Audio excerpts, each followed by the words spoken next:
Edmonton Sports Talk. My God, I loved it. My name's Jay Milne. #Blue. Our sports update deliverer, the Coon. I'm Zachary Kubish, and you're up today. You know what, Reid? You might be honest. All right, here's what's going on in the Nasty Cup.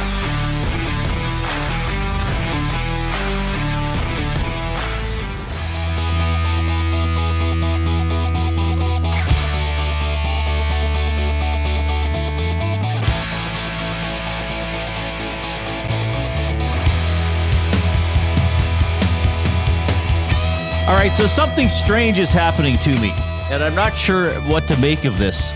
I kind of have mildly protested, and I realize it's not the type of thing I should protest, perhaps. Perhaps I should be flattered or honored, but I also don't think it's appropriate's not the word. I guess I don't know if it's accurate. I guess I don't know if it's needed. I know what you're going to say. I guess it's something that I think other people should be considered for and perhaps honored with, and not something that I should be mentioned in this category. So does anybody ever knows what the Esties are? That's our award show. Heard of them. So this is our second annual Esties. So we had the first annual Esties last September. The second one is coming up September 16th. Is it going to be at the Metro at the Garneau again? Yes. What did we learned the title last year? Was it not Metro Cinema at the Garneau Theater? Was the full title? Correct. So anyway, 109th and 87th. That's where Colin Mockery was during the Fringe, by the way. So we're having the award show. I believe we're going to do our show from there during the afternoon again, which was a blast last year. Yeah. Was that our first ever on location show? It was like the second week we were doing the show, or the third week in. It was right away. So we're going to be doing the show from there. So we have all these things, and I believe now the voting, the digital voting, the online voting is being sent out to the members of the Nasty Club, right? So I think it's going out, or will go out soon. So we were asked to look over the ballots, and I am a candidate for Rookie of the Year, and I'm not sure about that. With 25 years in broadcasting and being 51 years of age, I'm not sure if I really should be considered a rookie.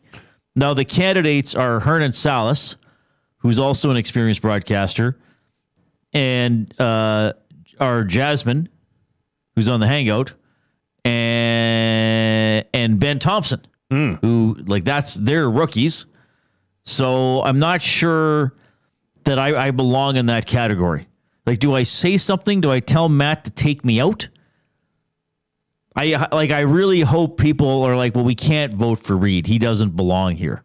How come you're not in there? What was your first day of work here at EST? September 3rd, 2024. Well, that was 1 year ago today. Okay, so the year of the SD rolls over September 1st. Right.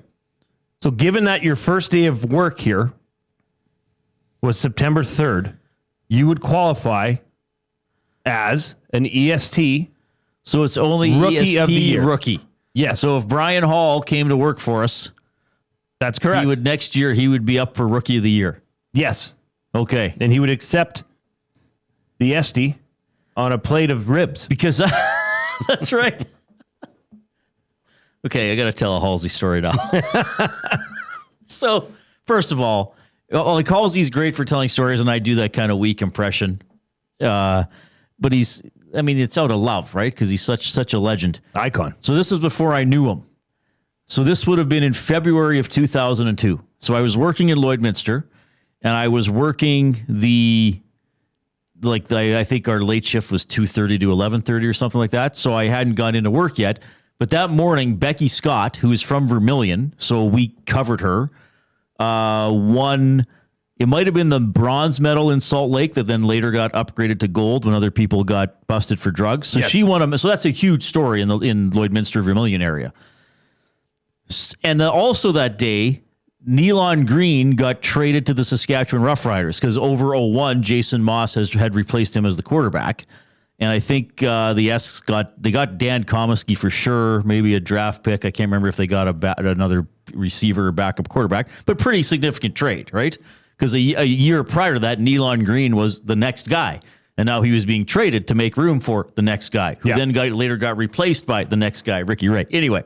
Funny how sports go that way. So So I'm puttering around my apartment in Lloyd, and Ched used to have like this half-hour news sports package from 12 to 12:30.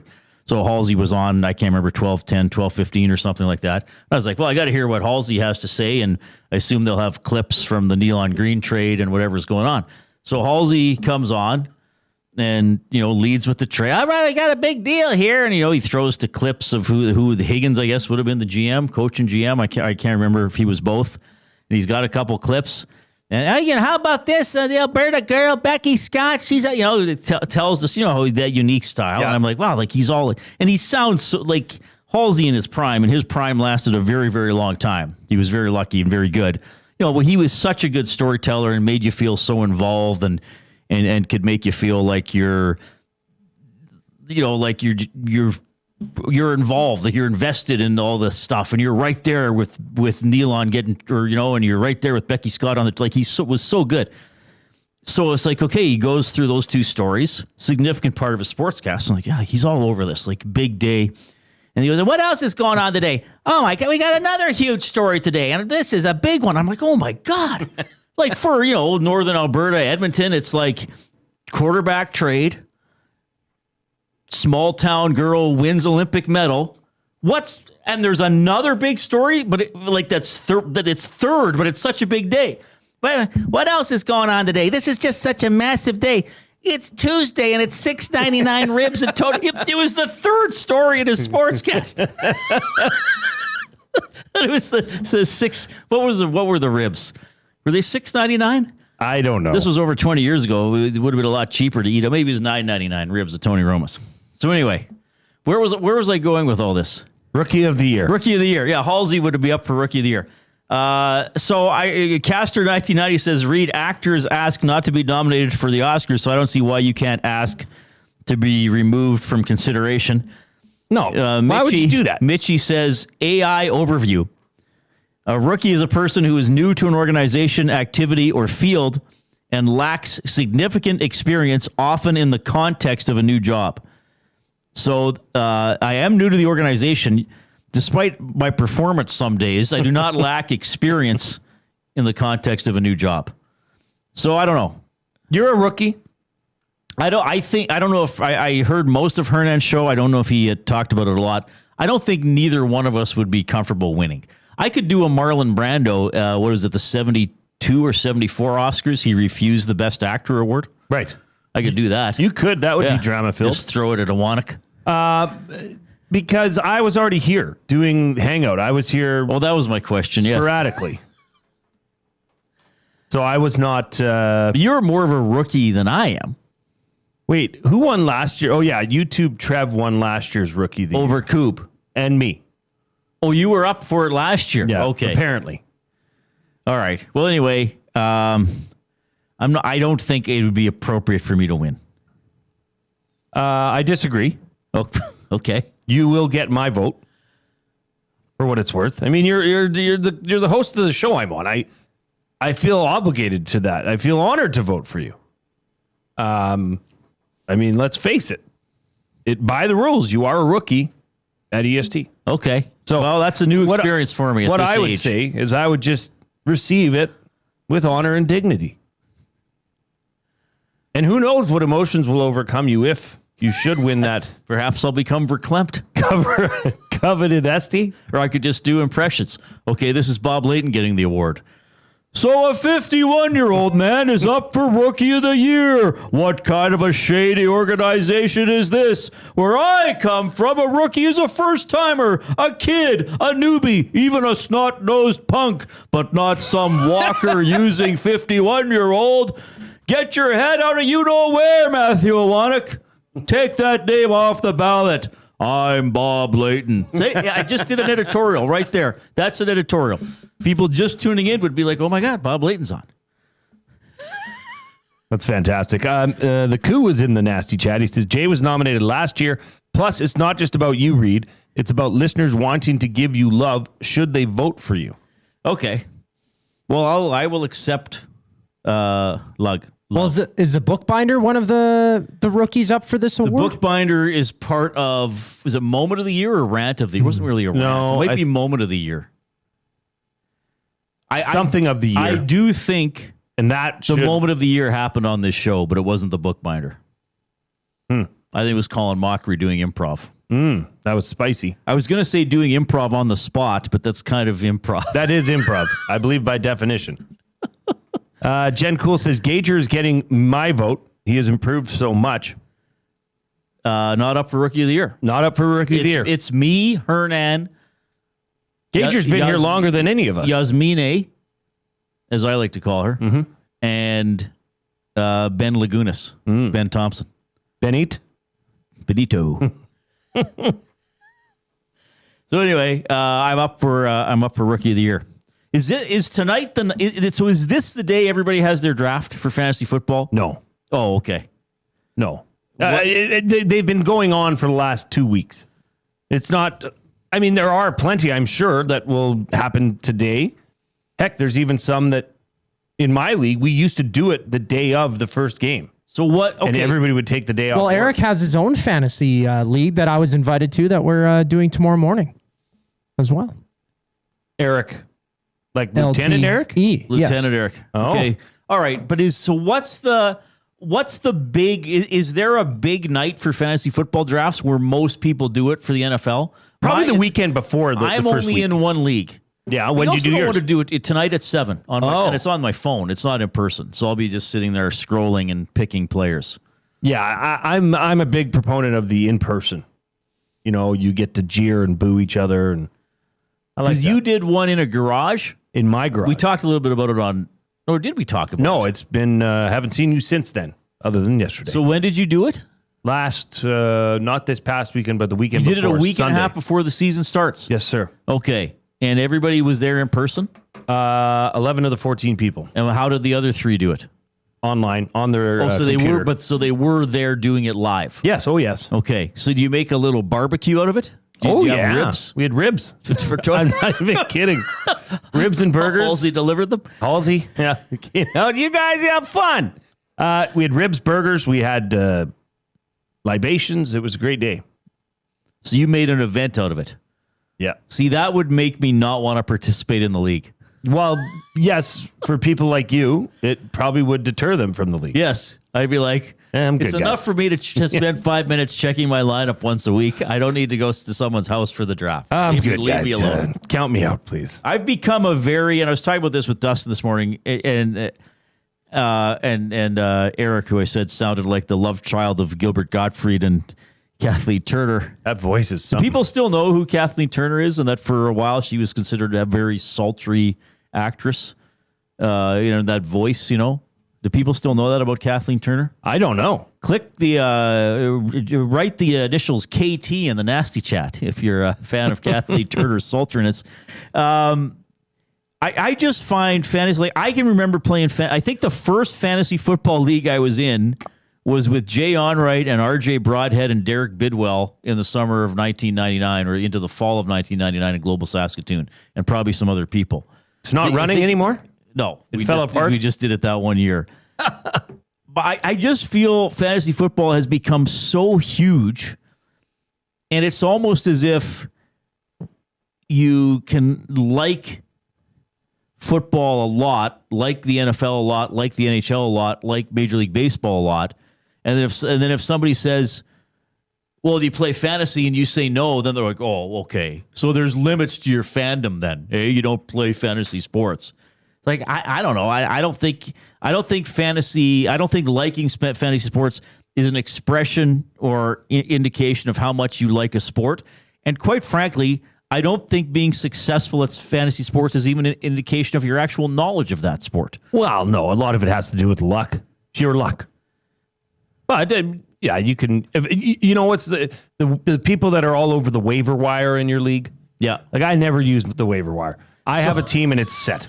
Well, I will make a waiver claim, but in our league, and there are 14 teams in the league, or are they down to 12 now? I don't even know. It might be down to 12. I think it was 14, and we contracted. We kicked Hartford and Arizona out. Those bastards. What was I saying? Your league. The league is draft. Oh yeah. How many people? It'll be week 7, and some guy will have made 158 waiver transactions, and I'm at 3.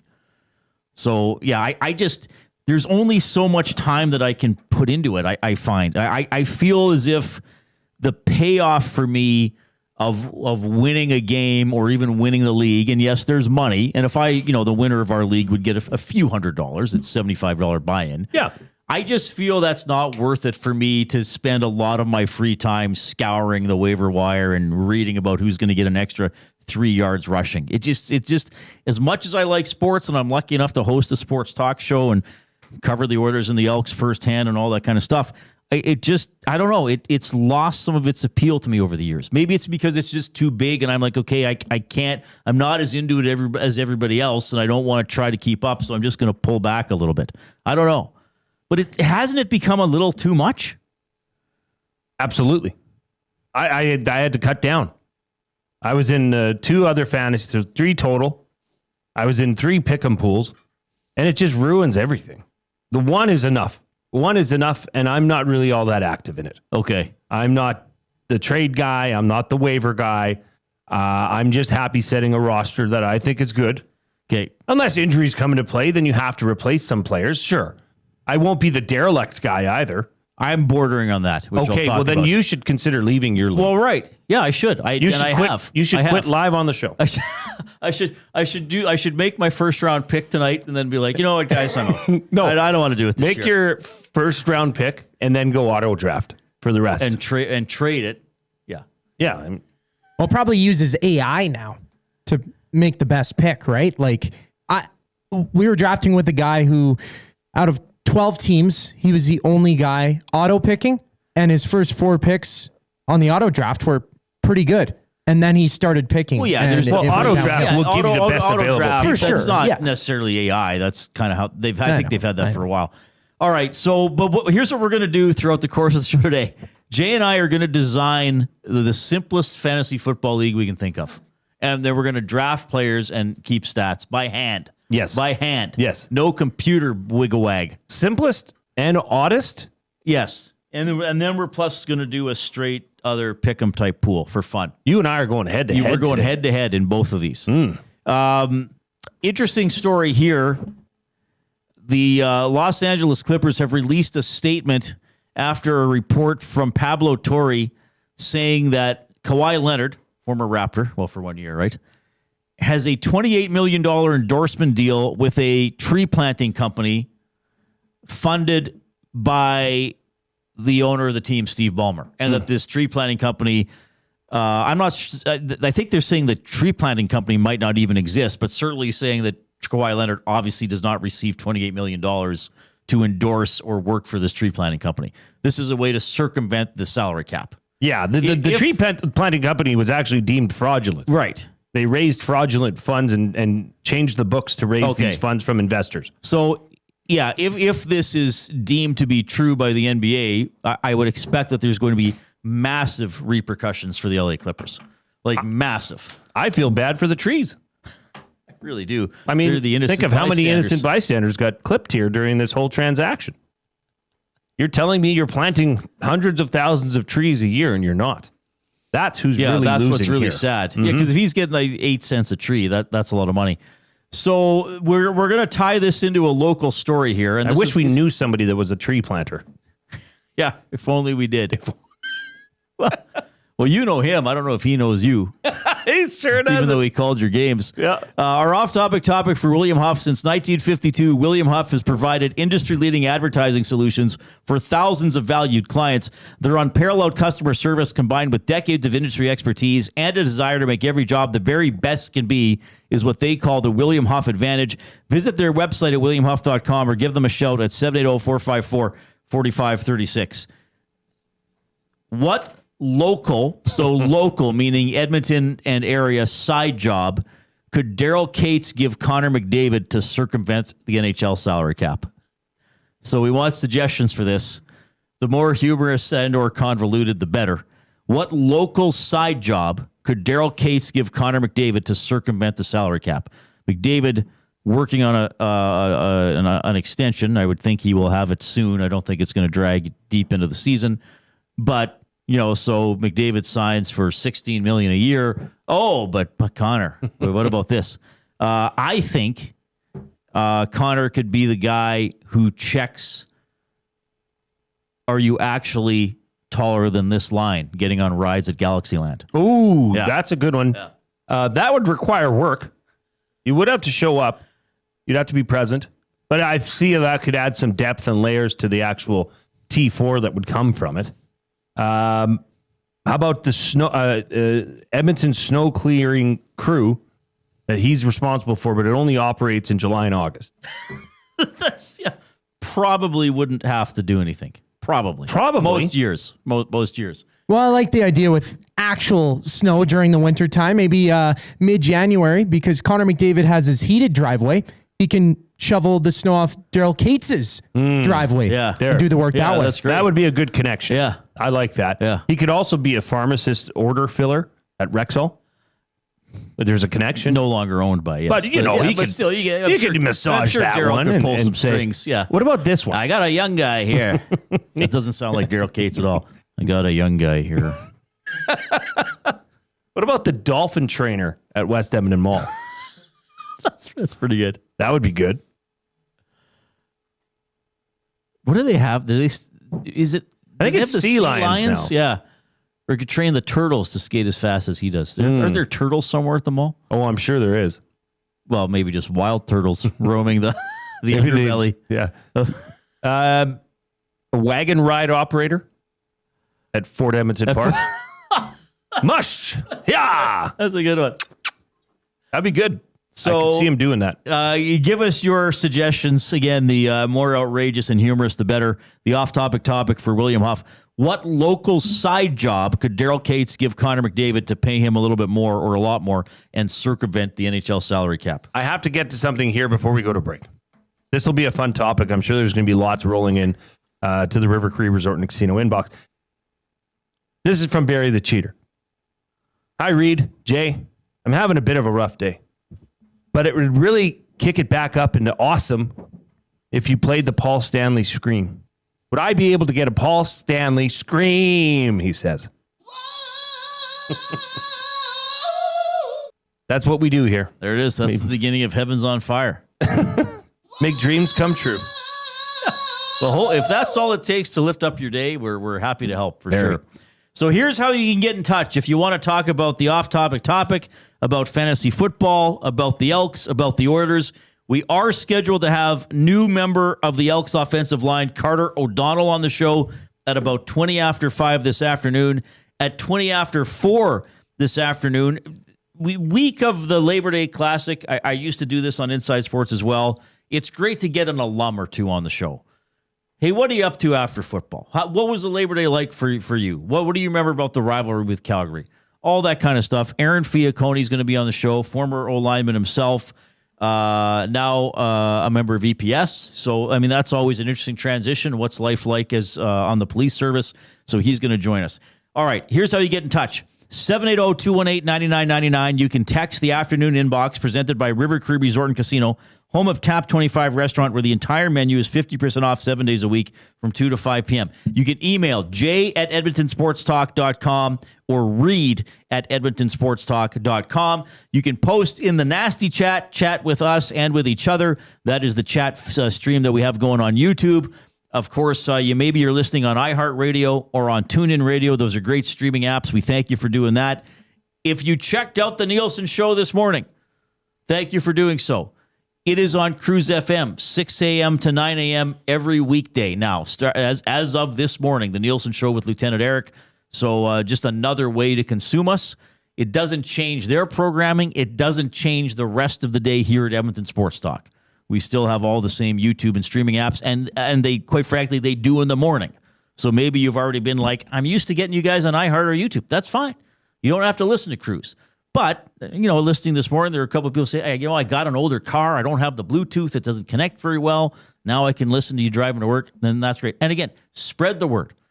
Help us spread the word about Edmonton Sports Talk. We're doing what we can. you may remember in the summer, Jay, I was kind of like, hey, you never know what's going to be announced. Because we knew this was coming. So, I said we're building, and I meant it because we are, and we were, and we're still going to keep doing it. So you can help us as well. How do I listen to these guys? Where's Dustin? Where's Eric? Where's Tom Gazzola? Where's Reid? Where's Hernan? We're right here, baby. And just another way to get a part of our programming day. Okay, we're going to have fun with fantasy football. We'll talk some McDavid stuff when we get to the Oil Understood for GCL Diesel. Here's my good friend, Zachary Kubish.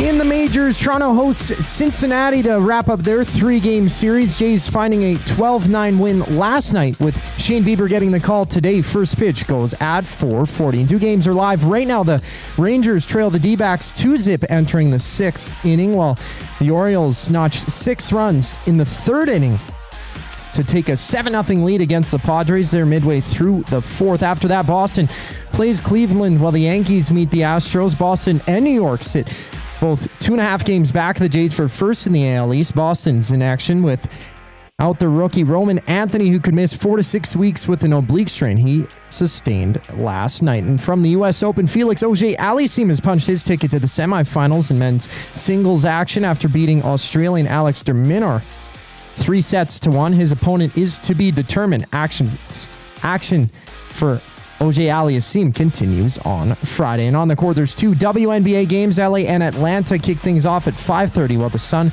and Sky tip off at 6 o'clock. This sports update is brought to you by Windsor Plywood Leduc. Locally owned and operated, serving Leduc and surrounding areas since '93. They have doors, flooring, baseboards, and of course, they have plywood. Go see the knowledgeable staff today at Windsor Plywood Leduc. The Reid Wilkins Show rolls on after a brief intermission. I'm Zachary Kubish, and you're up to date. 2 guys and a goalie. Edmonton, if they would have had the ability this season, say they don't win the Stanley Cup, if they only had the ability to manipulate the cap, they would have won. No one, or at least we shouldn't be having those conversations. Adrian, you want to hit on it? I love it. It's about time. I think the league doesn't want another instance where they have star player sit out the last few months of the season. 2 guys and a goalie, presented by GS Construction. Tuesday and Thursday afternoons at noon, only on Edmonton Sports Talk, your clear choice for Edmonton sports. Win big this NFL season at the Canadian Brewhouse, presented by Bud Light. You could win a trip to Super Bowl 60, plus prizes like smokers, Bud Light coolers, and a trip to an NFL home opener next season. Enjoy $1 off Bud Light and Budweiser tankards. Details at thecanadianbrewhouse.com. GCL Diesel has been serving oil country since 1972. From diesel cars to SUVs to pickups. From farm tractors to school buses to a big rig. From diesel generators to forklifts, GCL can test, troubleshoot, and repair all diesel fuel system components. Whether it's injectors, pumps, turbos, filters, or additive, GCL has the parts you need to keep your diesel running the way it should. For genuine diesel parts at wholesale prices, visit GCL Diesel in the West End or online at GCLDiesel.com. GCL Diesel. Diesel understood. The leaves are turning, and just like golf season, time is running out to get in on Play Alberta's biggest offer ever. For a limited time only, new players can get up to a $1,000 casino bonus when they sign up. There's never been a better time to join the fun. Visit playalberta.ca today to get started with casino, sports, and lottery all in one app. Must be 18 plus to play. Remember, if you gamble, please use your game sense.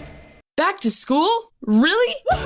Hey! Yay! Really? As things settle back into a routine in your home, you may need extra space. Sentinel Storage is here to help with a store near you. Try 4 weeks free. Visit sentinelstorage.ca.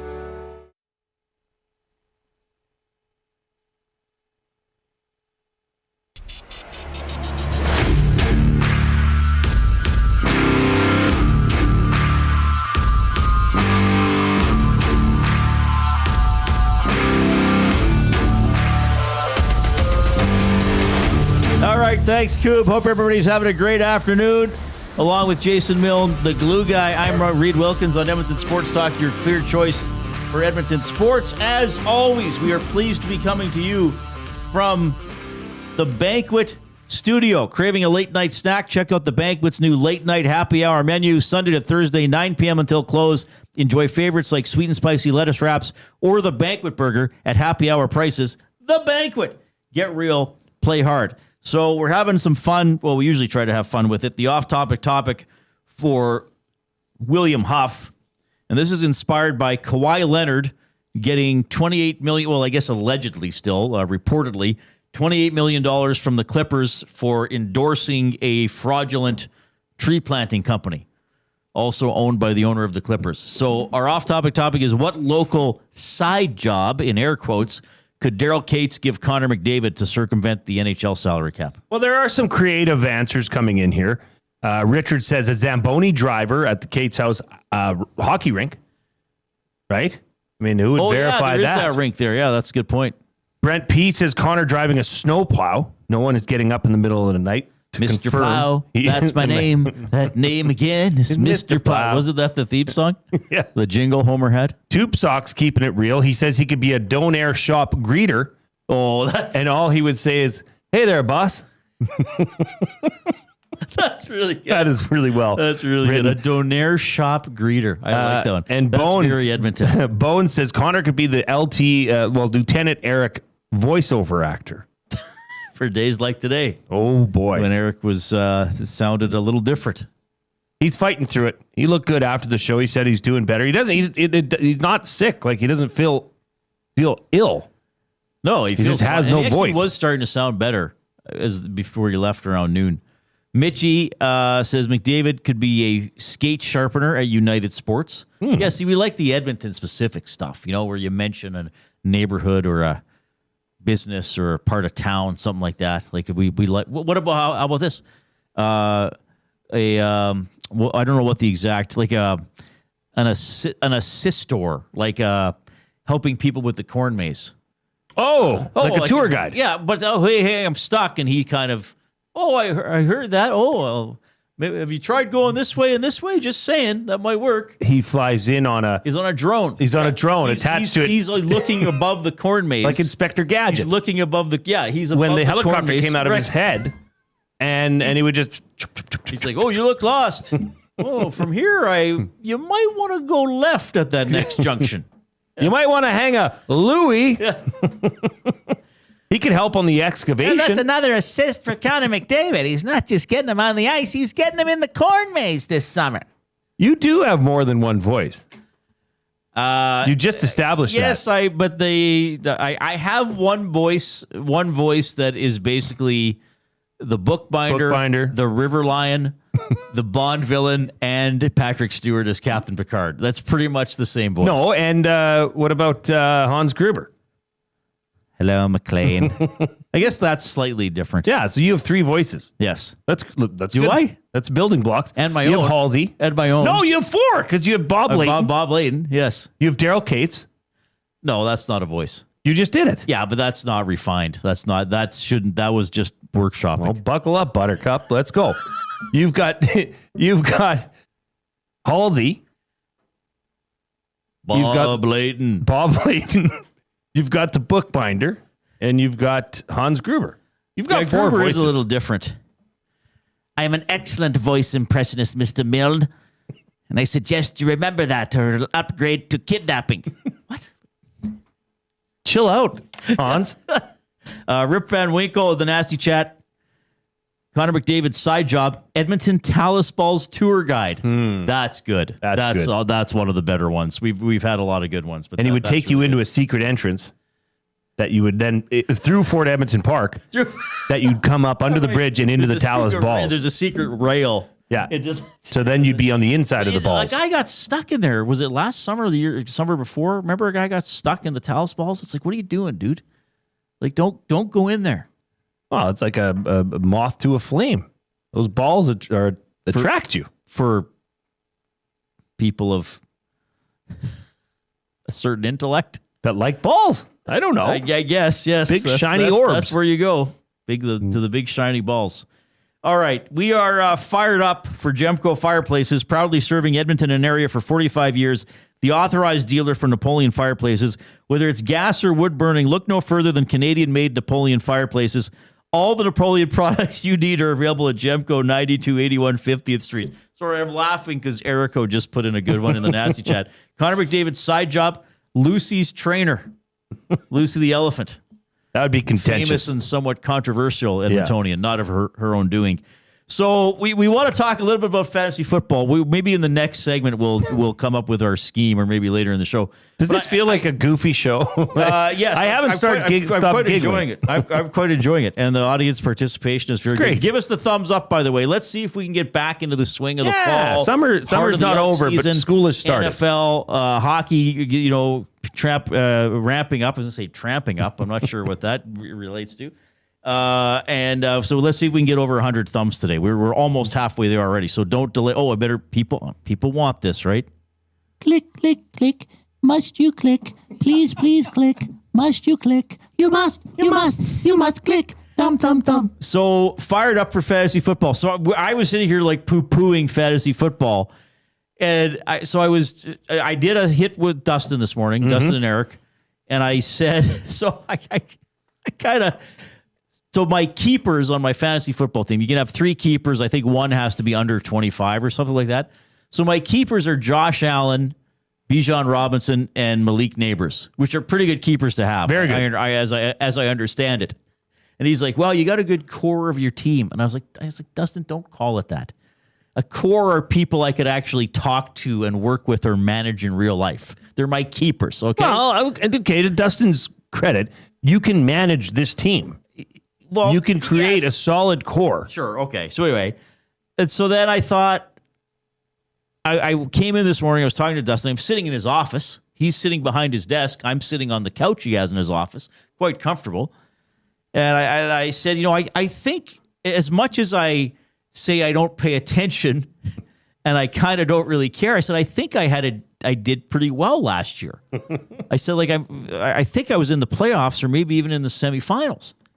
So I look back on the app, it says review the 2024 season. So who finished the regular season first overall with a 10-4 record? The old Rabid Rabbits. That's the name of my team. Then I won the semifinal. I won the quarter. I lost the semi to the number 6 seed. And then I won the 3rd place game.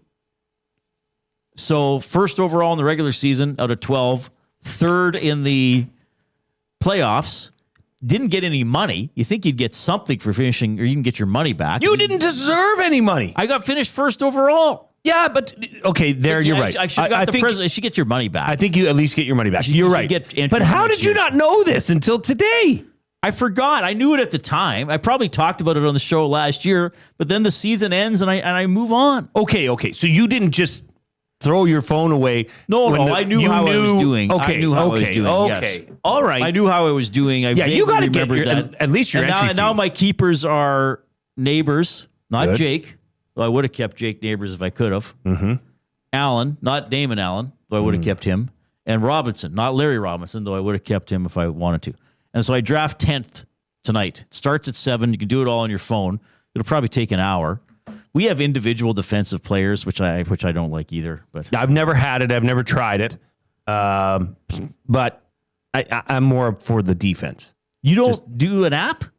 No. Oh. Individual defensive players. It's like, how do you not do an app? No, we did ours. We'd stick ours all on the board, but you also do it on the app, so it's recorded properly on the NFL fantasy app. Okay. Yeah. But right through the league itself. Yeah. Does Roger Goodell send you an email if you win? Yeah, personalized. I'm fired up for you to quit this league. You're fired up for me to declare this my last season in the league. Yeah, declare it. Hopefully win and then just leave. Or you want me to do it right now? I think you should say, I post in the chat? Sorry, guys. Group chat. Just put up the peace sign. Sorry, guys. Done. I'm done. So I mean, this sounds like a nuisance. So look at this WhatsApp. See, I have the notifications turned off. Yeah. And 15 unread messages. There's usually 200 because I did go in this a couple of days ago. I mean, if you don't want to be in this league. My buddy Cliff, I'm not sure if he's my buddy, most of his posts in this group chat are making fun of me because he knows I'm never going to go in there and see it. Right. Yeah, but I think he's annoyed, though, because he's often been the commissioner. and he has to text me separately outside of the group chat. So the group chat might be like, hey guys, August 15th, have your keepers in. And August 15th at 10 p.m., he has to text me. He's like, Reid, you got 2 hours to get your keepers in. Or am I going to pick them for you?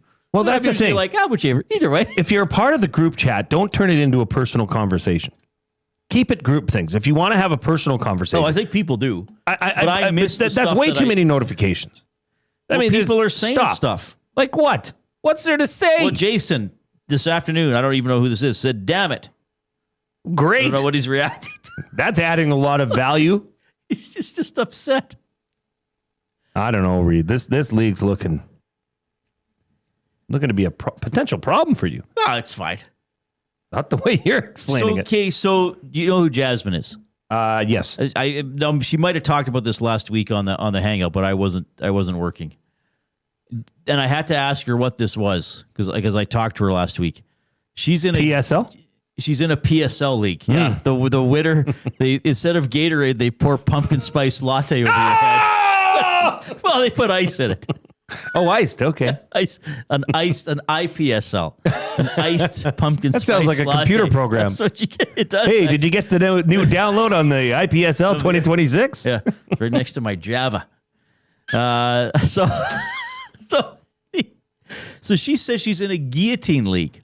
Oh. Do you know how this works? No. Okay. So she says to me, I can't remember if we were talking or texting.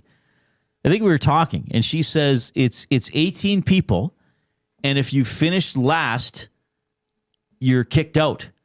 Oh. And I was like, so this is going to take 17 years to determine a winner? Like, I thought they were doing all this year, last place person. She goes, no.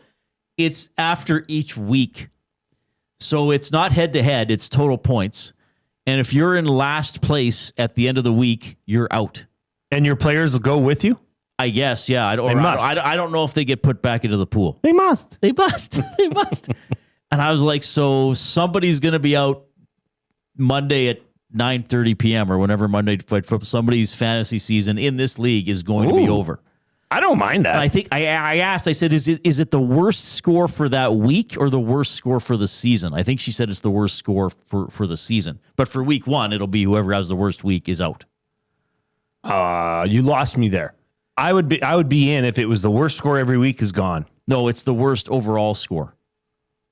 So total score, I believe. Right. She says, that's somewhat okay. So she says the players get put back into the pool. So that's a bit of a variation on a fantasy league, which is, I guess, somewhat interesting. But man, oh man, there's going to be a bunch of people. Well, half the league will be out by the halfway point of the season. That's math for you, folks. I'd never heard of that before. So there's all these variations on fantasy leagues. I don't mind it. I think that's interesting. Okay, well, we're going to design a league later. Yeah, oh yeah, that's going to be fun. Why don't people send in their suggestions for a simple, stupid, yes, fantasy football league? So with players that Jay and I could keep track of the stats by hand. I just figured it out, and we're the only two people in the pool. I just figured out how we name this thing. Okay, but we'll do this next one next because Coob's in this. We have another. Okay. Well, this isn't fantasy. This is a pick'em. So you know the PSL. Yeah, we make some massive acronym for this league. Oh, sure.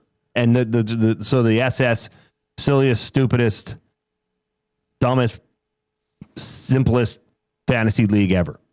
Just come up with a massive acronym. Yeah. That we can reference people every try time. To name the league too. Yeah. So our off-topic top, we have now, I guess we have a couple off-topic topics, is what local side job could Cates give McDavid to circumvent the NHL salary cap? We've had awesome suggestions there. And then we want your suggestions for a simple fantasy football league that Jay and I could just do the draft today in a minute, and then we can keep the stats by hand throughout the course of the season. So like teams of 2 players maximum. One or two stat categories. That's it. And we got to be able to track it by hand quickly. Simple. 780-218-9999, the River Cree Resort and Casino inbox. Post in the nasty chat on YouTube. Give us a thumbs up if you're there. Email reid@edmontonsportstalk.com, jay@edmontonsportstalk.com. So we have a variation of a loser pool that we're going to do on air every week during the NFL season. So we'll start. If you're on YouTube, I'm holding up a spreadsheet, everybody. It's quite exciting. Did you make that spreadsheet? On Excel. Wow. Which is a program, not a drink. Is that on the new IPSL? This is on the platform? IPSL platform. Yeah, so that's the code that's used. And then and we're going to do Jay's play of the day. But first, the remarkable Zachary Kubish.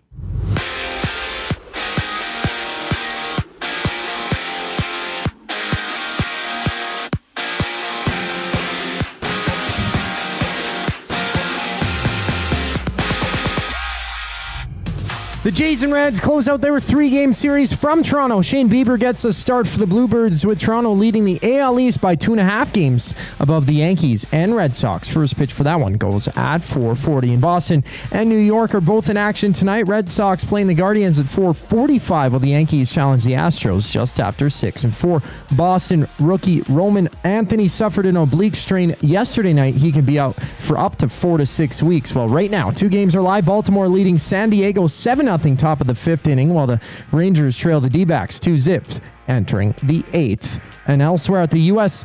Open, Felix Auger-Aliassime is off to the semifinals in men's singles action after going 4-7, 7-6, 7-5, and 7-6 to beat Alex de Minaur in 4 sets. His opponent is yet to be determined. This sports update is brought to you by Advantage Sports Medicine. Conor McDavid's got a team of specialists, and you're stuck with a bag of frozen peas. Get the same locker room approach that's trusted by the best in the game. Give them a call at 780-460-9977 or visit their website at advantagesportmed.ca to book an appointment today. After the break, the Reid Wilkins Show continues. I'm Zachary Kubish, keeping you up to date. The oil stream. So he wasn't really all in on St. Louis. He got bad advice from his agent. Yeah. I was with someone from Oilers Hockey Ops during that time as well, and they were just saying he made a poor choice. I also feel like the Oilers didn't match out of spite. They felt slighted by him. But still, you let one of your only few prospects go. The Oil Stream, presented by Boston Pizza. Monday, Wednesday, and Friday afternoons at noon. Only on Edmonton Sports Talk. Your clear choice for Edmonton sports. Gallo LLP is an Alberta-based accounting firm with expert chartered professional accountants in both our Edmonton and Sherwood Park accounting firms. Our experienced and innovative accountants provide financial advice that saves our clients money. Simply put, we help our clients protect their assets and grow their businesses. At Gallo LLP, they go beyond the numbers to ensure the continued success of your business. Reach out to Preet or John to discuss how they can help your business grow. Visit gallollp.ca today and see how they can help you take your business to the next level. Everyone knows when you need a truck now, you call Dawn. That's right. You call us, Frontier Cartage, when you need driver coverage or have a truck that's down. You call Dawn from Frontier Cartage. When you've got way more freight to move than you thought. You call Dawn from Frontier Cartage. When you need a truck that's available and ready to start anytime you need. You call Dawn at Frontier Cartage, 587-222-5826. 587-222-5826. Looking for quality building materials and friendly advice? Visit us at Windsor Plywood Leduc, family owned and locally run since 1993. From interior materials for doors, flooring, baseboards, and all the finishing touches to all you need for your outdoor projects like cedar lumber for decks and fences. Plus, all the plywood you'd need. Our full-time on-staff carpenter can help with anything odd-sized or custom. And from domestic hardwoods to exotic selections, we've got you covered. And if we don't have it, we'll track it down for you. Windsor Plywood Leduc. We're the experts you need to know.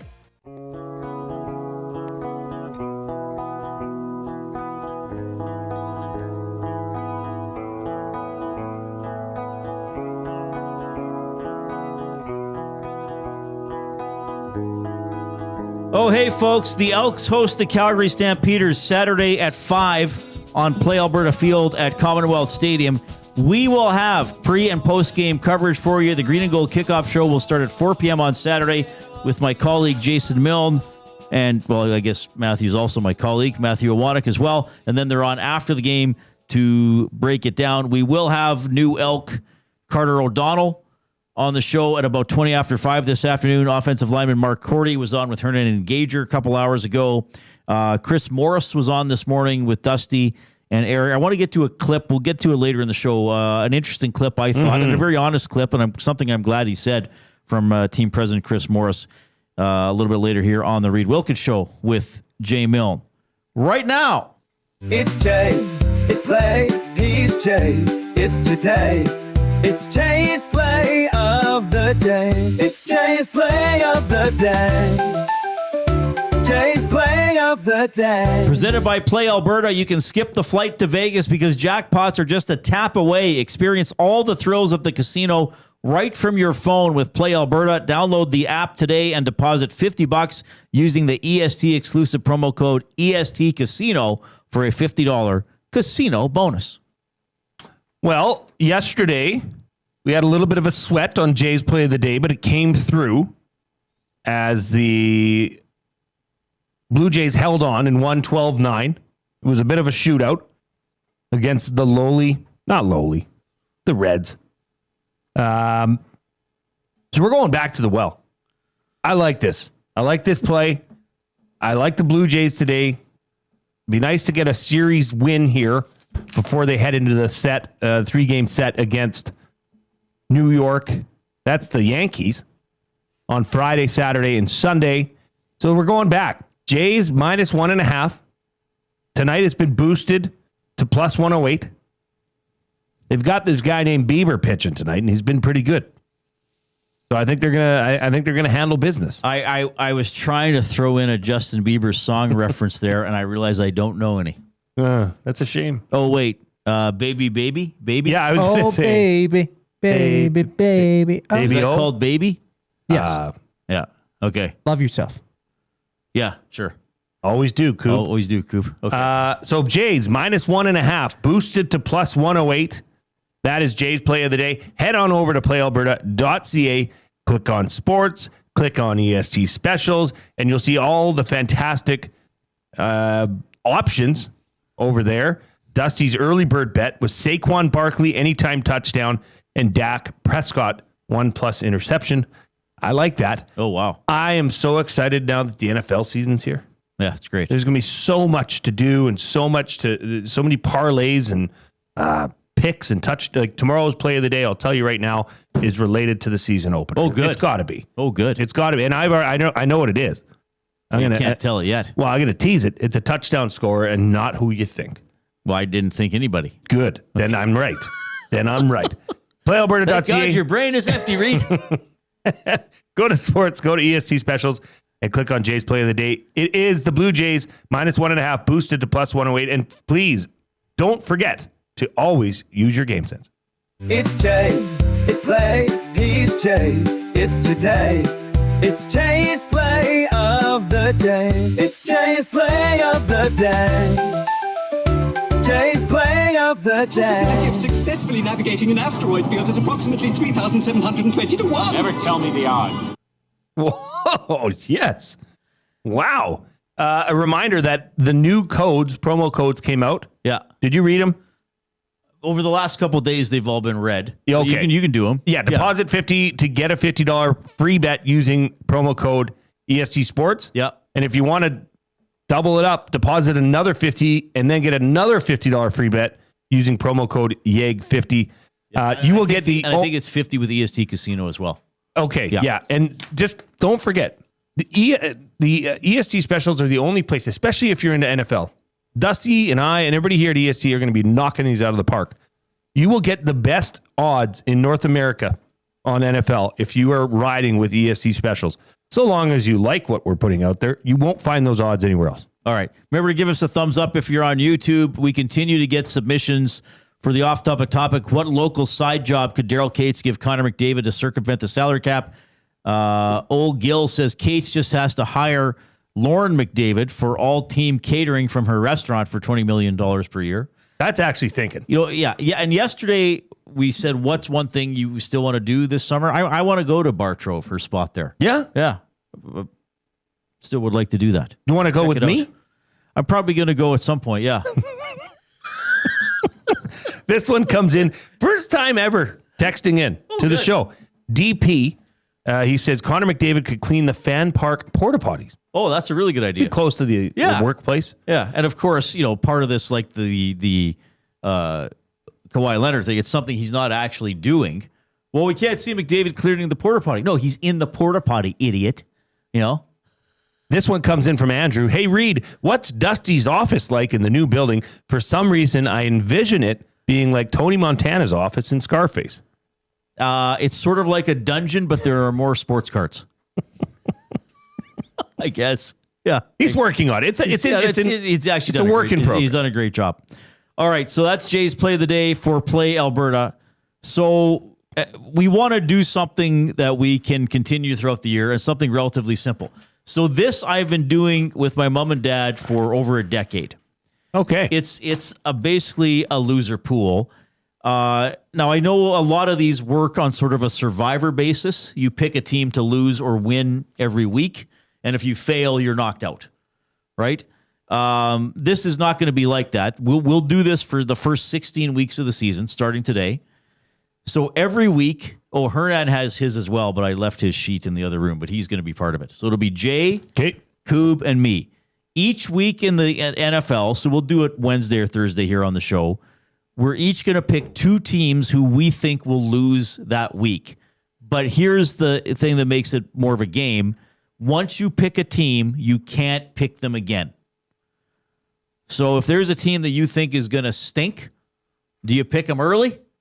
Or do you keep it in your back pocket to maybe get a guaranteed point later in the season? Or do you like, well, wait a minute. And it can be fun, because as you get deeper into the season, you might have a couple teams 11-1, 11-2. You got to pick them to lose at some point. Yeah. So we're going to do these picks live on air for fun. We're not going to tell each other ahead of time. So we each got to pick 2 teams that we think will lose in week 1 of the NFL season. I'm going to go, and we each have a spreadsheet just with a list of the 32 teams, and then you write the week number next to them so you know when you've picked them. And then on Monday or Tuesday, we'll put in the results of the game, and we'll see how many points we have as we go along. I'm going to pick Tennessee to lose at Denver on Sunday. That'll be my, and this isn't a draft. You could pick the same thing. So that'll be my first one. My first one will be the Jets to lose at home to the Steelers. Okay. Coob? Did Coob do both of yours? Yeah, my first one is the Ravens losing against the Bills. Oh, that's a big one. That is a big one. I'm going pretty saucy. He's doing the things. If he gets that Baltimore point, they're probably going to win a lot. That's a big point. I'm doing the things and the things. And Sunday night here, the whole world's going to be watching it, thinking about the Coob. Oh, they definitely will. And Monday night, the only game. Oh, the Vikings losing to the Bears. Primetime Coob. JJ McCarthy going 0-1. Primetime Coob. Wow. On the Sunday night or the Monday night. Shine the spotlight on the Coob. PTK. Put the Coob on the cover of Sports Illustrated. That should be part of our fantasy league. PTK. Yeah. Primetime Coob. Primetime Coob here, back with another pick. So Coob, you're going to do your own, right? So we'll all just do our own. I mean, nobody's going to cheat or anything. My second game, I'm going to have the Seahawks, your beloved Seahawks, Reid, falling at home to the 49ers. I still think the Seahawks will be decent this year, but I think like the last couple of years, they might just barely miss they've missed the playoffs on a tiebreaker 2 years in a row. Are the Niners banged up already though? Or are they got McCaffrey. Yeah, they got Kittle. So Kittle. But the Seattle's got Kupp. And Darnold.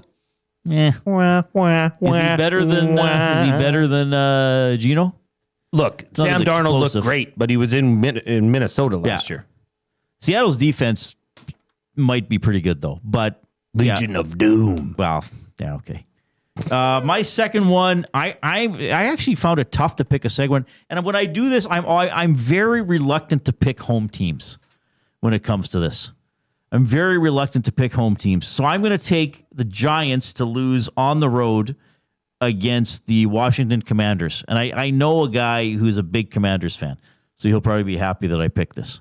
Yeah, and I think this. I don't want to. I want to stay away from the Commanders for now. Well, you're letting your heart get in the way. Oh, 100%. You're letting your heart get in the way of your brain. 100%. See, I was tempted to pick Cleveland to lose to Cincy, but it's in Cleveland, and I just always, I don't know. I don't like picking teams if I can help it. Yeah, and those divisional games are always tight. Always. In week one, I mean, we'll see. I don't know. Russell Wilson, maybe he's got some magic. But I don't know. Yeah, I just still think Washington. I hope Washington better beat them. So Wilson, and then the neighbor's kid who I have on my fantasy team.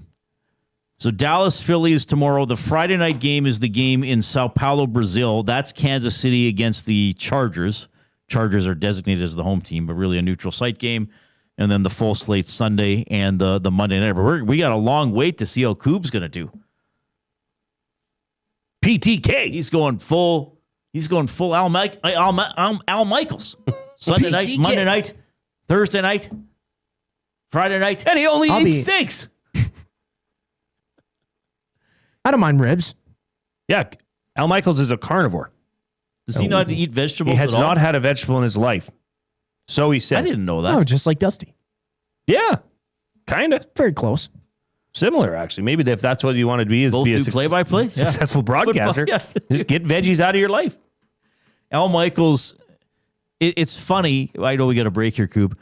Al Michaels was known for always making subtle / not so subtle gambling references. Yeah. That if you weren't a gambler or didn't follow things, you would just be like, oh, he just made it an offhanded comment. Like if there was a game, a Monday nighter, and it was 37-20.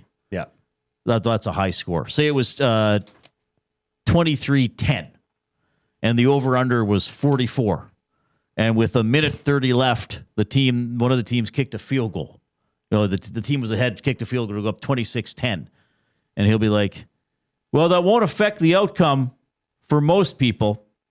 Or he'd say something like, and that kick is good, but some of us, or maybe some of you didn't want it to be good. Like just things like that where, and then the color guy would laugh. And now every second minute on football broadcast, there's a gambling commercial or a commercial, the hosts. But they don't talk about the spreads on air. I guess the play-by-play and the color commentators don't do it, but certainly the panels and the analysts or the studio guys will do it. Oh, sure. Yeah. Okay. Jen Cool says, I just got Maddie's email. Everybody, check your emails. Oh, is Savage the Plumber a Rams fan? Mm-hmm. I got a lot of respect for the Rams. I like the Seahawks, but I recognize other good teams. I know, but you might hear me mention the Rams when we do our preseason predictions tomorrow. At what point does Stafford stop being competent? Being Stafford. Like he's just, he came into camp with a pretty bad back injury. Oh, I see. At what point does he stop being? He's not. I don't think he'd be recognized as an elite quarterback in the NFL. But he's on the cusp. Pretty good. And the young coach, he's still pretty young. He's a good coach. God, I can see him. The Rams coach. That's Harbaugh. No, Rams coach. Who am I thinking? Sean McVay. Oh, McVay. I'm thinking the Chargers. I was going to say McAvoy, who's an actor. Or McElroy, who's a golfer. All right, 780-218-9999 is the River Cree Resort and Casino inbox. If you want to text us, we will have the oil understood for GCL Diesel. Former Double E offensive lineman Aaron Fiacconi coming up, now a member of EPS. Carter O'Donnell has joined the Elks. He's going to join us at 5:20. Coob after the break. The Lock Shop. Zulu says Kawhi Leonard is the laziest player in NBA history. And you know what's funny, Huss, is that the job that he supposedly had, tree planting, is like something that not lazy people can do. The punishment for Kawhi, he can't play until he plants $28 million worth of trees. The Lock Shop, weekday mornings at 11, only on Edmonton Sports Talk, your clear choice for Edmonton sports.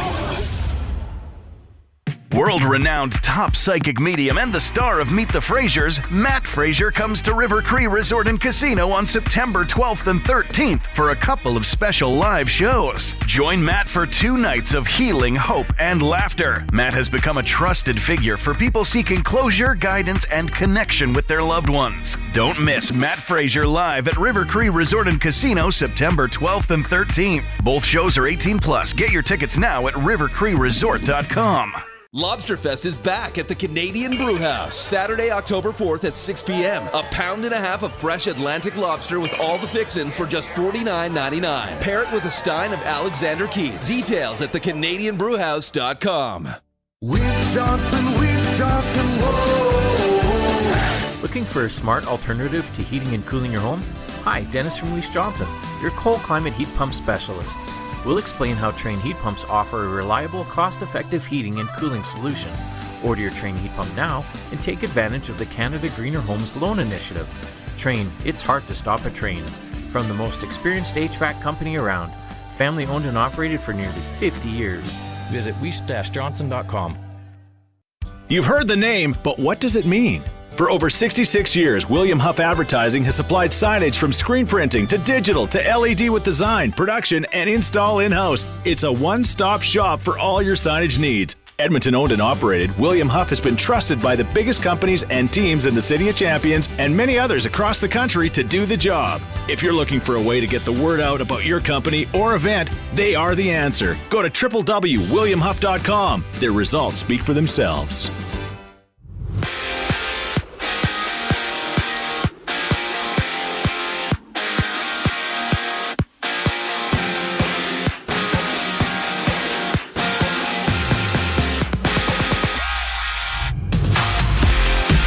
Jays are fresh off a 12-9 win against the Reds last night, and they close out their series at 440. Shane Bieber gets the ball for Toronto with the Jays leading the AL East, up 2.5 games on Boston and New York, with both of those teams playing tonight. For the Yankees, they take on the Astros. New York taking the series opener yesterday 7-1, while Boston rematches Cleveland, having Red Sox rookie Roman Anthony out for up to 4 to 6 weeks with an oblique strain he suffered in yesterday's 11-7 win. And right now the Rangers trail the D-backs 2-0 in the top of the ninth, while the Padres scored 4 runs in the sixth to push the score to 7-4 as they trail the Orioles entering the seventh. Meanwhile, Canadian Felix Auger-Aliassime is off to the semis after beating Alex de Minaur 3-1, winning 3 sets in a row to close things out today.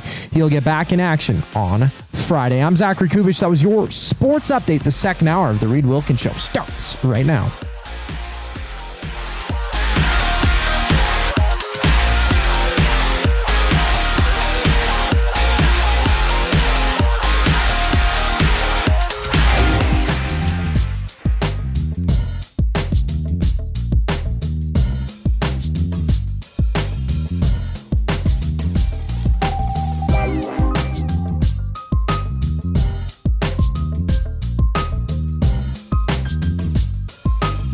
Hope you're having a wonderful afternoon. It's 6 minutes after 4. Edmonton Sports Talk, your clear choice for Edmonton sports, presented by Play Alberta. He is our glue guy, Jason Milne. I am Reid Wilkins. Zachary Kubish is here as well on the technical desk, being our sports update deliverer, doing a great job. He's got the Edmonton Sports Talk hat on today. Mm-hmm. Very good work, Coop. He's texting. Mm. Who are you texting? My Faja. Hey, Dad. Hey, yeah, Papa. they're such clowns, aren't they? LOL. Anyway, see you for dinner. All right. So apparently people are getting their emails to vote for the Esties. Is that I'm seeing that posted now in the Nasty Chat on YouTube. By the way, give us a thumbs up if you haven't already on YouTube. We got to get to 100. We're over halfway there. Oh, let's go. Don't be a pleasure delayer. Let's hit 100 and really get going here into September. So it's pretty fun. There are it's a fun night if you come. You can get tickets to the Esties too, right? Yes. So that's fun. What's the email again? I should have prepared for this. I believe it's listening somewhere now, being like, that damn Wilkins. That's like, what is he doesn't do? No, anything. he would be saying, check your email. Yeah. I believe it's Esties at EdmontonSportsTalk.com. Yeah, it is in my email somewhere. So, the Nasty Club members can vote, can have some fun with it. Here it is. Yes, it is Esties, ESTYS at EdmontonSportsTalk.com. Mm-hmm. And Matt will hook you up. It's at the Garneau. We had a blast last year. No apostrophe in Esties. No, ESTYS. Mm-hmm. Did I say apostrophe? No. Okay. But that was... But usually we do good grammar. Well, that was one thing you were... good grammar. That's not... We do the bestest of grammars. We've done some good grammar, Myrtle. Anyway. I said, pardon? So we have, what are there? I know there's show of the year. Is there not moment of the year, rant of the year, controversy of the year? So, Tom trying to feed me. I don't even really remember this. Tom trying to feed me a peanut butter cookie in the old place. That's up there. What else is there? You want me to tell you? Guest of the year. Hangout guest of the year. Yeah. Best overall show. EST guest of the year. EST episode of the year. EST texter of the year. Oh, yeah. And like our listeners get awards too. Nasty chatter of the year. Pretty good. Text of the year. Oh. Friend of EST of the year. So last year that was Guy Flaming, right? With the Pipeline Show. Best live music performance of the year. Original AM Nasty song of the year. Oh, amazing. Okay. Moment of the year. So is that what Mockery's nominated in? Yes. And that's what the Bookbinder's first appearance is nominated? Yes. Okay. Most committed AM Nasty. Controversy of the year.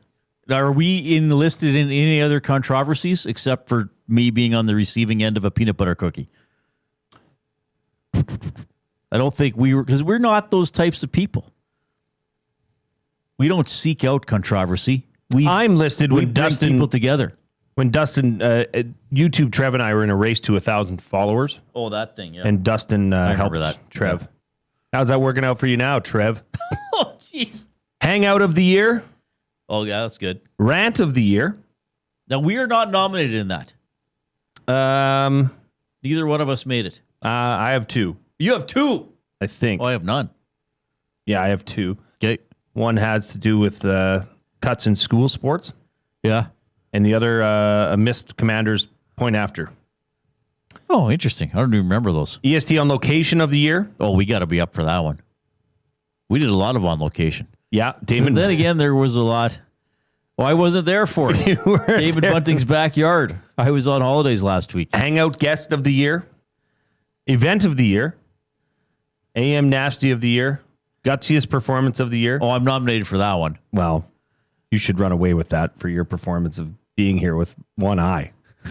I mean, tell me. I wanted to work the day of the surgery. I almost did. And rookie of the year, which is Jasmine, Hernan, Reid, and Benny. Right. Well, again, that should not be me, I don't think. All right. So you're probably getting those emails throughout the course of the afternoon, which is a lot of fun. Aaron Fiacconi coming up in about 10 minutes.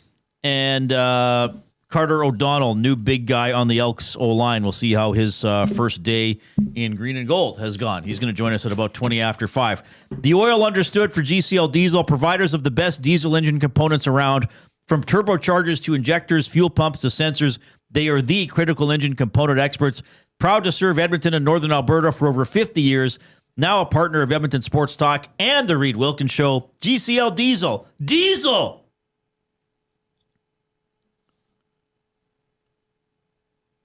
Understood. That was beautiful. We'll get there. Captain skates going on for the Oilers. These are the informal preseason skates. Sounds like Conor McDavid might take some questions on Friday. Wouldn't that be something if that's the hint that's the announcement? I don't know. Maybe. I don't know for sure.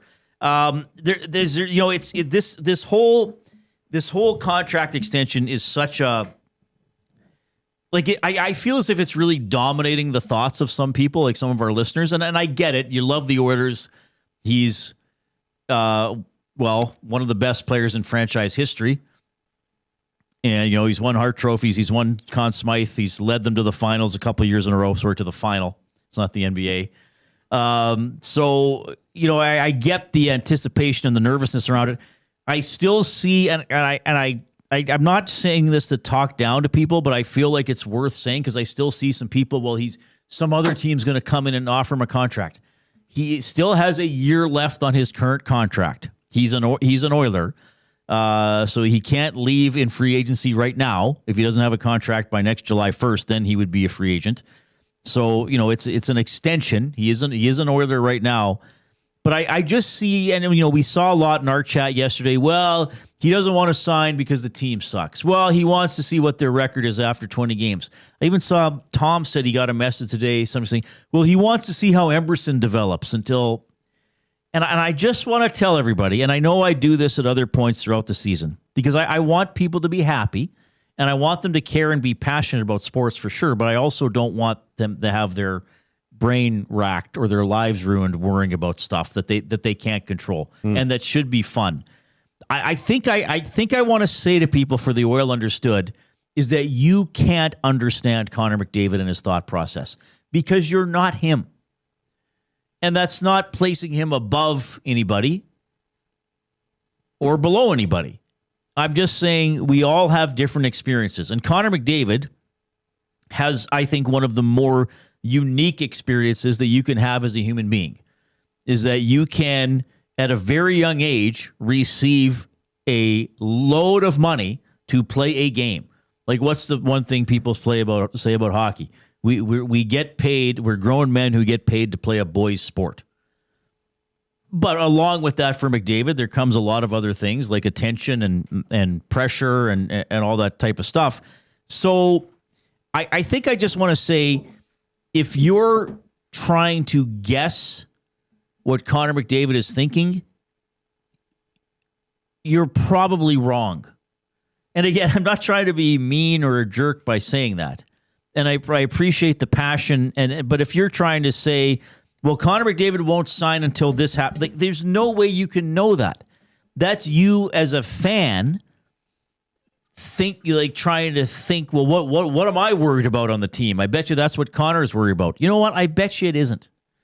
I bet you, like, of course he wants to win. I'm sure he is obviously worried about the quality of the team. I would guess, if I had to guess something, though, is that he's pretty damn confident in his own abilities and the abilities of some of his higher-end teammates, that he still thinks that they can lead and do pretty well with the team. I do think in a sport like hockey, in the grand scheme of things, it's relatively rare for star players to change teams in their prime. I guess you could say Tavares going to the Leafs. I don't know if I would put Stamkos in going to Nashville in quite the same category, even though he was the number 1 overall pick. So I think this is, I'm just trying to be a calming voice here. Like, I'm not trying to say to anybody, well, don't think that or don't try to guess.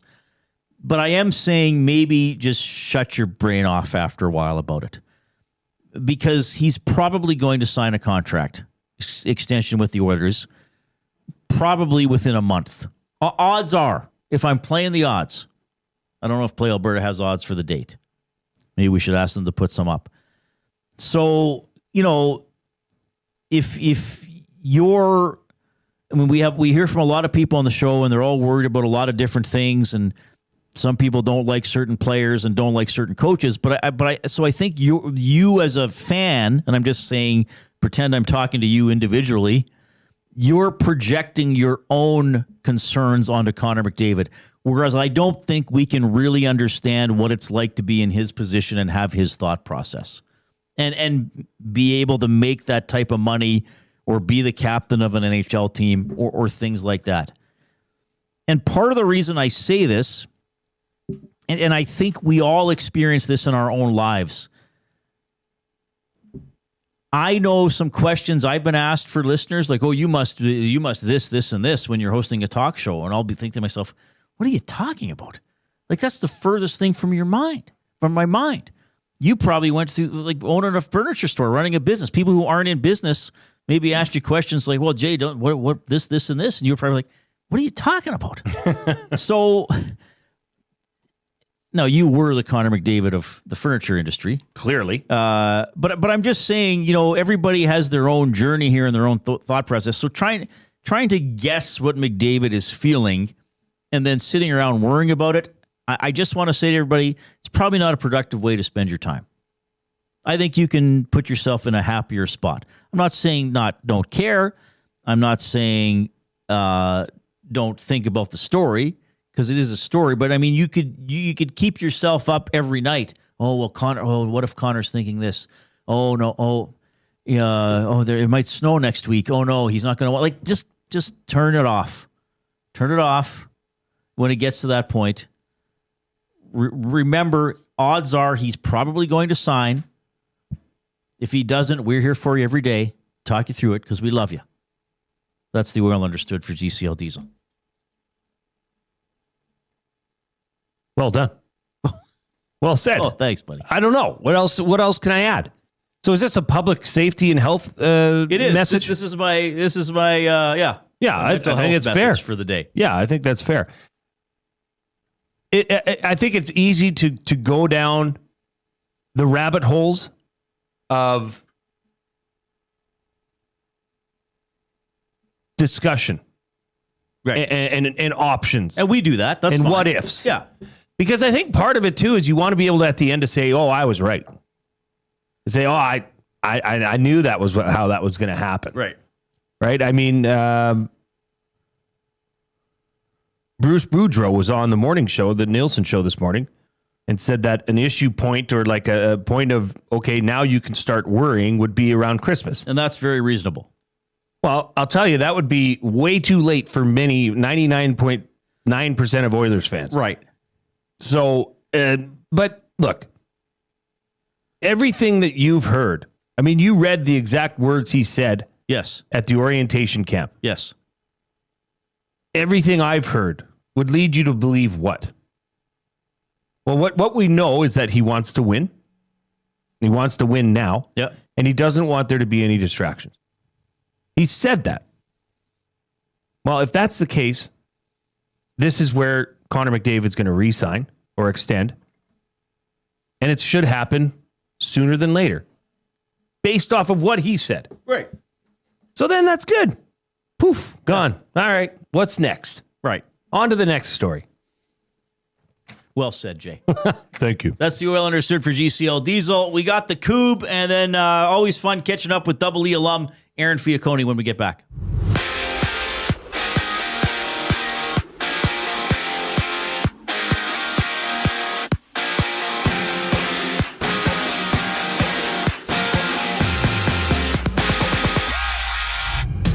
Toronto hosts Cincinnati to wrap up their 3-game series. Jays finding a 12-9 win last night with Shane Bieber getting the call for today's game. First pitch goes at 4:40. And 3 games are wrapped up. 1 game's live. Baltimore holding a 7-4 lead over the Padres in the bottom of the 7th, while San Diego recording all 4 runs in the 6th inning. And after that, Boston plays Cleveland while the Yankees meet the Astros. Boston and New York both sit 2.5 games back of the Jays for first in the AL East. Boston will be in action tonight without Roman Anthony, who can miss 4 to 6 weeks with an oblique strain he sustained last night. From the U.S. Open, Felix Auger-Aliassime has punched his ticket to the semifinals in men's singles action, beating Australian Alex de Minaur in 3 sets. 2-1. His opponent is to be determined. Action continues on Friday. This sports update is brought to you by Paramount Flooring, proudly serving Edmonton and area for over 30 years. Their West End showroom is open 7 days a week. You can shop online at paramountflooring.ca. Aaron Fiacconi checks in on the other side of the break. I'm Zachary Kubish, keeping you up to date. The Nielsen Show with Lieutenant Eric. Edmonton Sports Talk teamed up with the Elks, and we took 2 buses down to Labor Day, where all of the fans did not get to celebrate a touchdown, but they had a great time, including this guy, Lieutenant Eric, and he's on a 2-day removed bus voice right now. You gotta sell it for the bus trip. Of course. You gotta sell it for the bus trip. If you want to sound like this next year, join us on the bus trip down to Calgary. The Nielsen Show with Lieutenant Eric. Weekday mornings 6 to 9. Only on Edmonton Sports Talk. Your clear choice for Edmonton sports.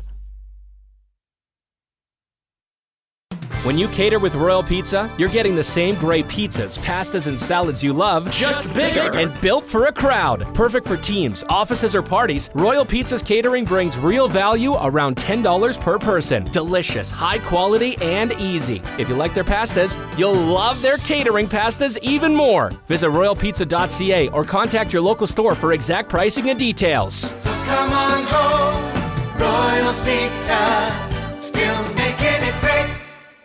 World World-renowned top psychic medium and the star of Meet the Frasers, Matt Fraser comes to River Cree Resort and Casino on September 12th and 13th for a couple of special live shows. Join Matt for 2 nights of healing, hope, and laughter. Matt has become a trusted figure for people seeking closure, guidance, and connection with their loved ones. Don't miss Matt Fraser live at River Cree Resort and Casino September 12th and 13th. Both shows are 18 plus. Get your tickets now at rivercreeresort.com.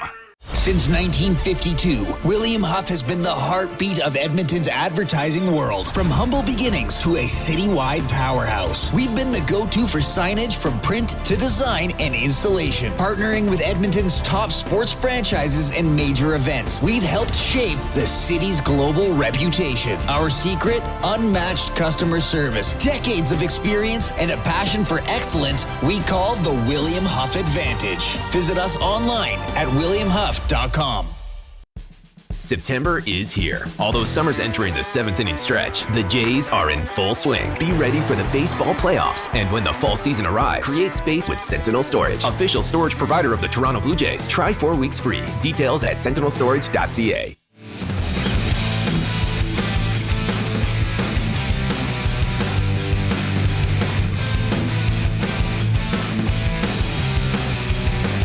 Oh my goodness, along with Jason Milne, I'm Reid Wilkins in the Banquet Studio. Spin to win Fridays at the Banquet. Spin the wheel for a chance to win big and save on your bill. Details at thebanquetbar.com. Elks home game, Labor Day rematch Saturday at 5. Play Alberta Field at Commonwealth Stadium. Stamps looking very good. Can the Elks pull off the upset? Our coverage will start at 4 o'clock Saturday with the Green and Gold kickoff show with Mr. Milne and with Matthew Awanek, and then they're on after the game to break it down as well. I've always liked this week of the season, and from a broadcasting perspective, Jay, and being a talk show host, because I often make the effort to catch up with a Double E alum or 2 or 3, and life after football. What are you watching? What are you up to? What are some of your memories? And we're doing that today with this guy. I am pleased to welcome a gentleman who spent a decade in the Canadian Football League, including from 2007 to 2011 in Green and Gold. It is Aaron Fiacconi checking in. Aaron, it's Reid and Jay. How are you? Excellent, guys. Can you hear me there? Yeah, can we boost them just a little bit, Coop, if we can? But yeah, we got you coming through. Thanks for accommodating our technical requirements. Well, I got to start this off. I don't know. It's been a while. I don't know if you remember or not, but everybody listening knows I come from a furniture background, and at the time you were new to Edmonton. I played football with Kyle Koch a few times, and I had a furniture store. And I actually delivered a mattress to your house. Do you remember this, Aaron Fiacconi? I remember like it was yesterday. I mentioned to Reid there when he had called. He said, I'm doing this radio show with Jay Milne. I'm like, Yvonne's Furniture. Am I right? That's got to be it. So I totally remember. And he came over to the house. We've had to share a few beers back in the day as well. I remember definitely. So it's great seeing you guys. I got to preface. I don't know how you put me on here after the Conor McDavid contract saga. I don't know how I'm going to steal anyone's thunder or have anything that's even hold a candle to that. But, you're way more interesting. You're way more interesting. I know, exactly, right? Yeah. Big offensive lineman, you got a lot of good stories. So. Okay, I wasn't planning on asking this, but since you brought up, what were the contract negotiations like in the Canadian Football League? They were pretty quick, man. It was like, do you want to play here again? Yes. Okay. You want a contract for next year? Sure, let's do it. You know what? That's one thing that's very interesting about the Canadian Football League is it's a working man's league. It's a fan-driven league. You're not there for the dollars. You're there for the love of the game, right? Which was really a big thing. You're there for the love of the community. Having an opportunity to play in 3 different markets. I was in Montreal for my first few years. Awesome place to play. Great fan base. City's vibrant. Very lively. Had a ton of success being a part of that organization. And then being traded to Winnipeg, we went there through a few years, not a ton of success offensively. My 2005 season, Charles Roberts led the league in rushing, fabulous running back, Hall of Famer. Kevin Lev's a quarterback. Offensively, we've had a lot of good players. The following year, another thing, it was just momentum. I liked Winnipeg. I liked being there. I didn't quite see it to the end. I ended up coming to Edmonton. I had the opportunity to be here. right off the bat, it wasn't the choice destination for me at the time. But after one season here, just being part of this community, I fell in love with Edmonton, man. It reminded me of my hometown, Sault Ste. Marie. Very blue collar. The people here work hard. They play hard, right? So natural fit, man. And then, like you said, what is it like negotiating a contract? Negotiating a contract in a place you want to play in a market you want to play in. That's, your newly adopted home. It's a no-brainer. So they're usually pretty quick. And you know what? We're not talking about millions of dollars either. So that was another obstacle we didn't have to deal with. So that was off the table. But man, yeah. Awesome stuff. All right. So the reason I first reached out to you, because it came up, I think it came up with Dave Jameson when he was filling in before I went on my break. And there's this story, and then people were like, Reid, you got to find this guy. And I was like, well, Taylor Inglis said, no, like, Reid, just call him. He'll do it. And if you can talk about other stuff with him too.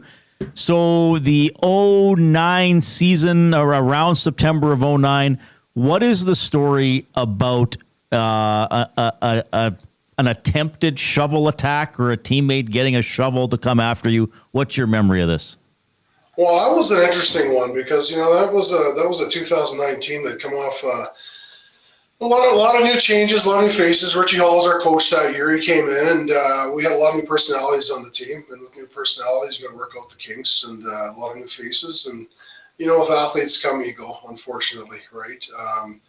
It's just two guys being super competitive. We were a few games into the season. We were playing the Saskatchewan Roughriders. It was a home game. I mean, it was going to be a big. It was going to be quite the show there because we had a full house. It was an awesome week of prep. We had one guy in particular, a defensive lineman. He was kind of on taxi squad, practice squad, come up and down a little bit. One of those things where, attitude and, I don't know how to put this, but attitude and effort kind of got their hairs crossed there. So day 3 is usually a day where you're going at a tempo where you're prepping. Day 4 is going to be a hot day. You're going to go through the motions. You're going to have a good time prepping for the day, the next game day, right? So, Jay, he could definitely speak to what day 3s are typically like. Tempo's pretty light. There's no pads on, but we ended up having somebody who's overzealous, wanting to get a little bit too heavy and a little bit too quick with tempo. So, unfortunately, the better man won. I probably wouldn't be sitting in this chair talking about it if it went the other way. So, yeah, I guess, I got the better of somebody that day. You know what? It was for the best, but the second part that happened, unfortunately, it was media day. And media day, as you guys know, everyone's on the field watching what's going to transpire. We had 100 cameras, we had 100 different people watching, observing from a reporting standpoint, and they got their lion's share of content for that day. So a shovel was produced by somebody, came onto the field afterwards. Definitely wanted to swing it and take someone's head off, I imagine, but cooler heads prevailed at the end of the day, and we had a model teammate after that. So I guess it's a win-win. So no one died, and at the end of the day, we had some fruitful outcome, I guess, in some capacity. So yeah, it was good, man. It was well. Amazing story, legendary story. Yeah. Well, I've always found it interesting, Fee, that this was a shovel. I mean, what was the actual intent here? I mean, it's like when you get into a punching match with your helmets on. I mean, nobody's winning that fight. It's only your fingers and knuckles getting beat. What was the intention of bringing back a shovel, really? And how far back into the picture did this player get? I mean, I need a little bit more detail. The cool thing is, like, being a Canadian kid is, to take a helmet off, man. You play a little bit of hockey here or there. So, I mean, I got the old bucket ripped off, and he actually ate a few. So, unfortunately, it did go that way. But, no worse for wear. And then I guess the recourse was to grab a shovel out of anger. And, and it's interesting. When emotions are flying high, it's baffling. You know what that's like. You've had your share, probably been on the field, and you had your share of tussles. But, man, two competitive people, I mean, offense and defense, and especially when you're trying to prove yourself. And it's kind of interesting when you're a younger player and you're going against guys that have been in the league for a while. I was probably 8-9 years in at that time. You kind of have an understanding of what's going to transpire. But these young guys, man, I mean, especially when you come in, you're trying to make a name for yourself. You're trying to, put yourself in a situation or a position where you're going to make a statement. And, unfortunately, sometimes it'll backfire. Sometimes it'll work in your favor. But, you know what? At the end of the day, man, it's football. It's all it's all, love and war in the trenches, man. I got nothing respect for every defensive lineman I played against, and I imagine I still run into a few of them locally here too, which is interesting. So an interesting event. I ran into Odell Willis the other day just at a playground. So his wife and second, children. So, this is the kind of thing where, it's a small world out there. Football is a small world, and you get to meet people and consistently run into them. And I imagine if I ran into Xavier today, I imagine there'd be no hard feelings. Hopefully it's not a shovel or anything, but you never know. But I don't think there'd be any hard feelings, man, for sure. All right, Aaron Fiacconi, former Double E offensive lineman, joining us on the Reid Wilkins Show. We want to talk about life after football because you've had a really cool journey there as well. But I want to look back. If I have it right, 5 Labor Day games as an Eskimo, 2 and 3 in your career. And I think you still played in the era where it was where it was Monday, Friday, not Monday, Saturday. I don't think it had been changed yet when you were playing. That's right, yeah. I mean, I still Monday, Saturday is quick enough, but a lot of times the CFL schedule, it would be consecutive games on the schedule because it'd be the later game on Monday, and then it would be the first game the next week, Edmonton at Calgary. How do you turn that around? Like, what was it like? That was one of the harder, from a preparation standpoint. The cool thing was you're playing the same team. There's only so much that you're going to be able to adjust to over the course of a couple of days and how many different packages you're going to see. You know what you're getting, you know what you're going to see, you know the personnel. So that was one thing that was in your favor. The body, on the other hand, if you took a licking on Monday, it's going to be tough to turn it around pretty quick, and get up to speed, But you eventually do. You rise to the occasion, just like everything else. But it wasn't ideal, I would suggest, for sure, for the ones that are banged up and things like that. But, it's one of those things, man. It's a rivalry game. You like I said, rise to the occasion and may the best man win. Unfortunately, I ran into a bit of a juggernaut when I was here the last few years, and Calgary is a very good team. Still a very good organization, well run. They have a lot of pride. Got good management. Their coach, very well versed, great guy, man. He does a good job there. Yeah. And Edmonton, on the other hand, we're consistently trying to get to a place where they are. I would think it's just part of the process. So, just got to stick with something and work with it and work the plan, and good things will come. Yeah, well, and I want to play the clip later on our show. Chris Morris was on with Dusty and Eric in the morning, and he kind of said he's not overly happy with he said we're not quite on schedule, but he also said we're not blowing everything up every year. We got to get some continuity exactly. here. That's the most important thing, and that's what I struggled. When I was here, there was. We had a lot of turnover, offensive line coaches, offensive coordinators. We had, different head coaches. Went from Achocha to Richie Hall. We had Cavis come in. It was a lot of change over a lot of years. We had different general managers. We had Eric Tillman come in my last year. So a lot of player turnover. When you're trying to build something like a successful organization, consistency is key. You're going to have growing pains. It's just part of the process, and that's just like anything in life, Yeah. Anything that you take on. So I found that consistency, that's what we practice for. That's what we show up every day for. You get better, you learn from your mistakes, and you tend to improve. So blowing it up, that would not be something that's going to be beneficial. We've had our share of lumps. We've tried that, now it's time to let's put a plan together. Let's put something in place that's going to last. And I really I appreciate what they're trying to do here now. It makes a lot of sense, and I think they're on the right path for sure. Okay. So your path after football was an interesting one, and I said I wanted to talk to you about that as well because you joined the Edmonton Police Service. So I'm curious, was that a goal for life after football, or did you sort of find your way after you retired? Tell us about taking the steps to become a police officer. Well, I had, I grew up in kind of my dad was a social worker essentially his whole life, and he devoted a lot of his time and a lot of his energy, to helping people. I thought that was one thing. In my last few years as an Eskimo here, I definitely had a lot of opportunity with different social agencies and things like that. Boys and Girls Club of Edmonton. We put together a bit of a program, even Kyle Kochis and other, that Jay's really a good friend with there. We had lived together, and we put together a Cleat for Kids program. A lot of different things, a lot of opportunities came up that I would jump at, and that was something that came pretty natural for me.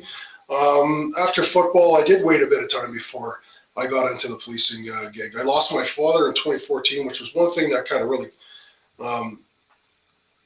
kind of pushed me to do something profound. And I say it's profound, do something very different.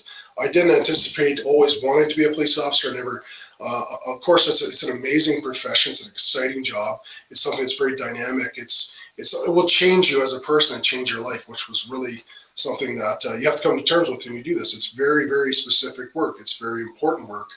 You have to be really dedicated to it. And until that time happened, where I lost my dad, and I made that switch in my mind that I need to do something, profound, something that's honor, something that's going to really make me feel like I'm contributing to where I live, right? And that's something that's very important. Being a part of something special, right? If you're not making it special by doing something every day, then kind of what are we doing here? Is my philosophy on it. So I went on a series of ride-alongs. I met some very good, like-minded people in this organization that I kind of were mentors to me in a lot of ways. How to bring myself to the point where I would commit to this, and when I did, I mean, it's been fruitful. It's been awesome, man. I mean, I have a lot of respect for the men and women that do this work.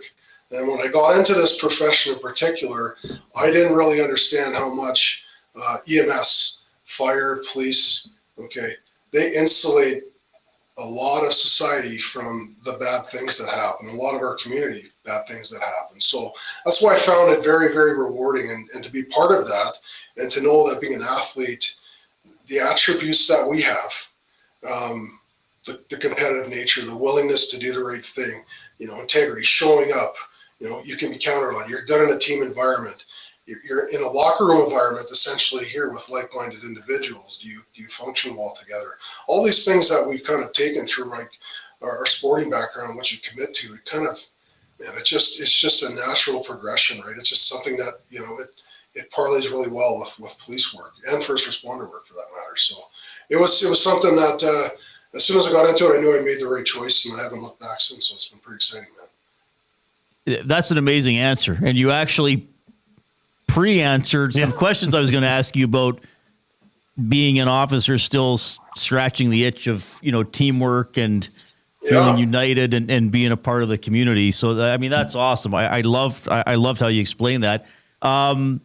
Your Wikipedia page says you're 6'4", 298 pounds. Are you still that? How's your fitness level on the force? I feel really good. That's one thing about this. When I got into this, I was probably pretty heavy. I was probably in the 300-pound range, and I knew that when you come through recruit class, and when you go to become, you choose a profession such as policing, there is a bit of a physical component. You can't get away from it. Running is a big part of what we do. Physical fitness is a very important part of our profession. It keeps you young, keeps you active. Throughout the shift work that we have, it's very taxing on the body, right? It's another way to prepare yourself mentally before work. So it's something that we foster here as an organization. It's something that's very important to this organization, is that you're physically fit. You're fit for duty is very important.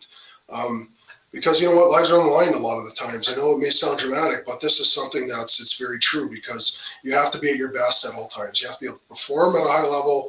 You have to be able to contribute to your organization at a high level, because you never know what's going to happen on a daily basis. So my weight is, it's fluctuated a bit, but I'm down into about 275-ish pounds now.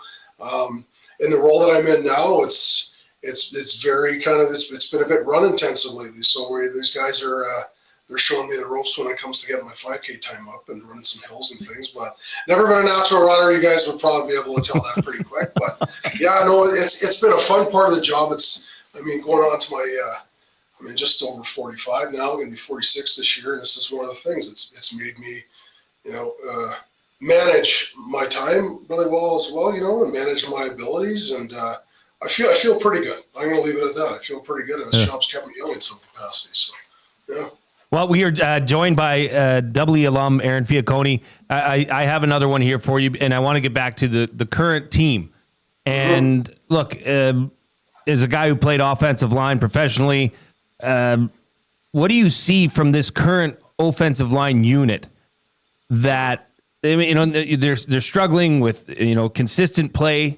They've given up 33 sacks already this season. Last year, in the entire season, they gave up 27. But it looks on paper like a really good unit. So my question to you is, what do you think's going on there? And is this something, we're going to have Carter O'Donnell on, who they just signed, a major acquisition coming up from the NFL. Is it something like that that's a simple change that can spark something in this unit, or what do you see given your years of experience?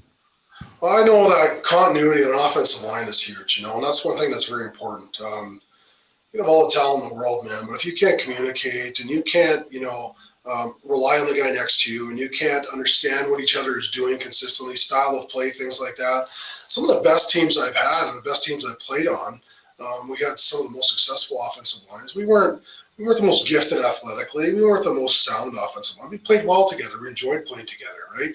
It's something that's really important to do. And, even some of the guys that they have, I know, Mark Cortez playing center, and there's a lot of guys. I remember Mark from when he was he went to Spruce Grove Comp, I believe it was. And I remember coaching him, and pretty amazing stuff, right? I remember him in high school. And Kamal Peterson had Playmaker U, which was out in Sherwood Park, and there was a bunch of the kids that would come in. And now you're seeing these guys on TV. So I'm nothing but a fan. I had my time, but what I recall most was continuity, playing with guys you loved, and you did it for each other, right? And it's not always going to be wine and roses. You're going to have tough games, and you're going to give up a few too many hits, man. And you're going to give up a few too many sacks. And that's how offensive linemen pride themselves. And the funny thing is, we look at those types of numbers, and we've always talked about this, and every offensive lineman, one defensive lineman will beat you for a game. He beats you for a sack, and he looks like an all-star. And you know what? You got beat, and it's on TV, and you're the guy. But you'll whip them, 70 out of the 75 plays. And you know what? No one's going to say a word about you. So the interesting part is the success that everyone sees on the football field from an offensive line standpoint is through your quarterback, through your running back, receivers making the big plays, man. So that's one thing, if I could give any advice to any young offensive lineman, even the offensive lineman today, is look for areas of success that you're having on your team. Find, peace in that, man. You wouldn't be hitting the end zone if it wasn't for you. You guys wouldn't be knocking on the doorstep if it wasn't for you making the blocks and being out front and obviously doing your job. So something good has to be coming of it, right? And consistency, like I said, I hope that they can pull it together, and I think time will pay dividends for sure. Yeah. Aaron, this was incredible to have you on the show. We'll have to have you on again. Maybe we'll try to bring you in and give you a chair between us and chat with you, because you're very well spoken. You have great perspective. We can tell you're passionate about your time with the Esks and in the CFL, and very passionate about your work with EPS. So thanks for sharing that journey too. Really appreciate it. And hey, thanks for telling the shovel story too, buddy. That was awesome. No, I know, man. It's one of those ones I keep in the back pocket. I'm a pretty humble guy. I've always tried to, especially nowadays. Our play should have done the talking that year. I love this organization.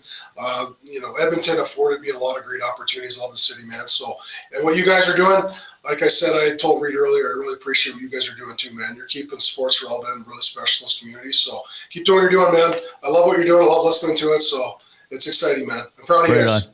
Thank you, Aaron. We'll see you soon. Take care, guys. Right on. Thanks. Aaron Fiacconi checking in, Double E alum, former offensive lineman, now with the Edmonton Police Service. He was awesome. Yeah, we got to get him in. We got to get him on again. But he was very well spoken. But I loved his passion, but how he took us through it. Very honest. Said his father passed away in 2014, a couple of years after he'd retired from football, and he said, I loved how he said that I wanted to do something profound, and for him going into policing. But I liked how he put it. Like, I want to help people. I want to protect people who maybe need protecting. And then he also likes the teamwork and the camaraderie and a lot of things about being on the police service. I thought he was just an excellent interview. Very good. And what you hear from him is what he is. Yeah. He's a lovable, caring individual. And we're blessed to have him, in the community here. And sticking around Edmonton, that's for sure. And on a lighter note, he remembered the couch. Or no, the mattress. The mattress that you delivered. That was a tight personally squeeze, delivered too. it. Yeah. Well, I'm like, I don't need any help because I got two giant behemoths there on the other end to help me. So who was helping? Kyle Koch and Aaron Fiacconi lived together. Right, because Kyle was an offensive lineman. Was there a receiver? Oh, Kerry Koch.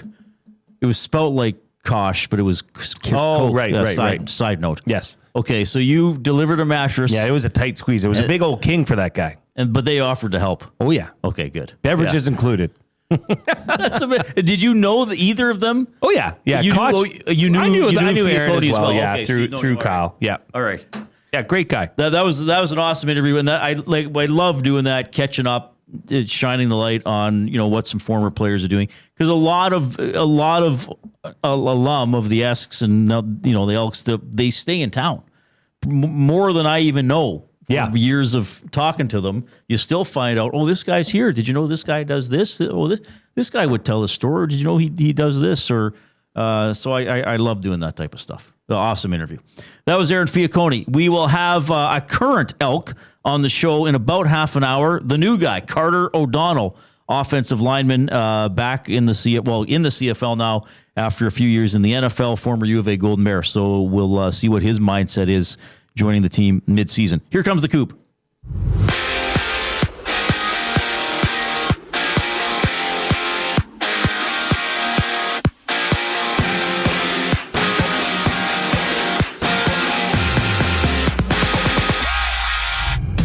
Midway through the first, the Jays and Reds are runless, and their series closer Shane Bieber gets set to take the mound for the Jays, and there's 3 other games live. Padres down 7-5 against the Orioles midway through the 9th. While just getting underway, it's the Guardians and Red Sox, with Boston sitting 2.5 games back of the Jays for first in the AL East. Elsewhere at the U.S. Open, Felix Auger-Aliassime is off to semifinals action in men's singles after going 4-7, 7-6, 7-5, and 7-6, beating Alex de Minaur in 4 sets. His opponent is yet to be determined for Friday when action continues. In basketball, it's the Sparks and Dream kicking things off at 5:30 in the WNBA before the Sun and Sky hit the court. And on the field, in the Prairie Football Conference, Regina and Saskatoon kick off from Mosaic Stadium at 6 o'clock. The Reid Wilkins Show continues on the other side of the break. I'm Zachary Kubish, keeping you up to date. The EST Hangout. Why doesn't the NHL go back and have ugly jersey night? And they just pull out the ugliest jerseys that they have in their history. That would be awesome. And they got to wear those things. Yes. Could you imagine like the fisherman from the Islanders versus the Thrasher that we just saw? Just pick the most outrageous jersey. Like, don't call it maybe ugly jersey night, but call it like outrageous jersey night or something. The EST Hangout, presented by Sentinel Storage. Weekday mornings 9 to 11, only on Edmonton Sports Talk. Your clear choice for Edmonton sports.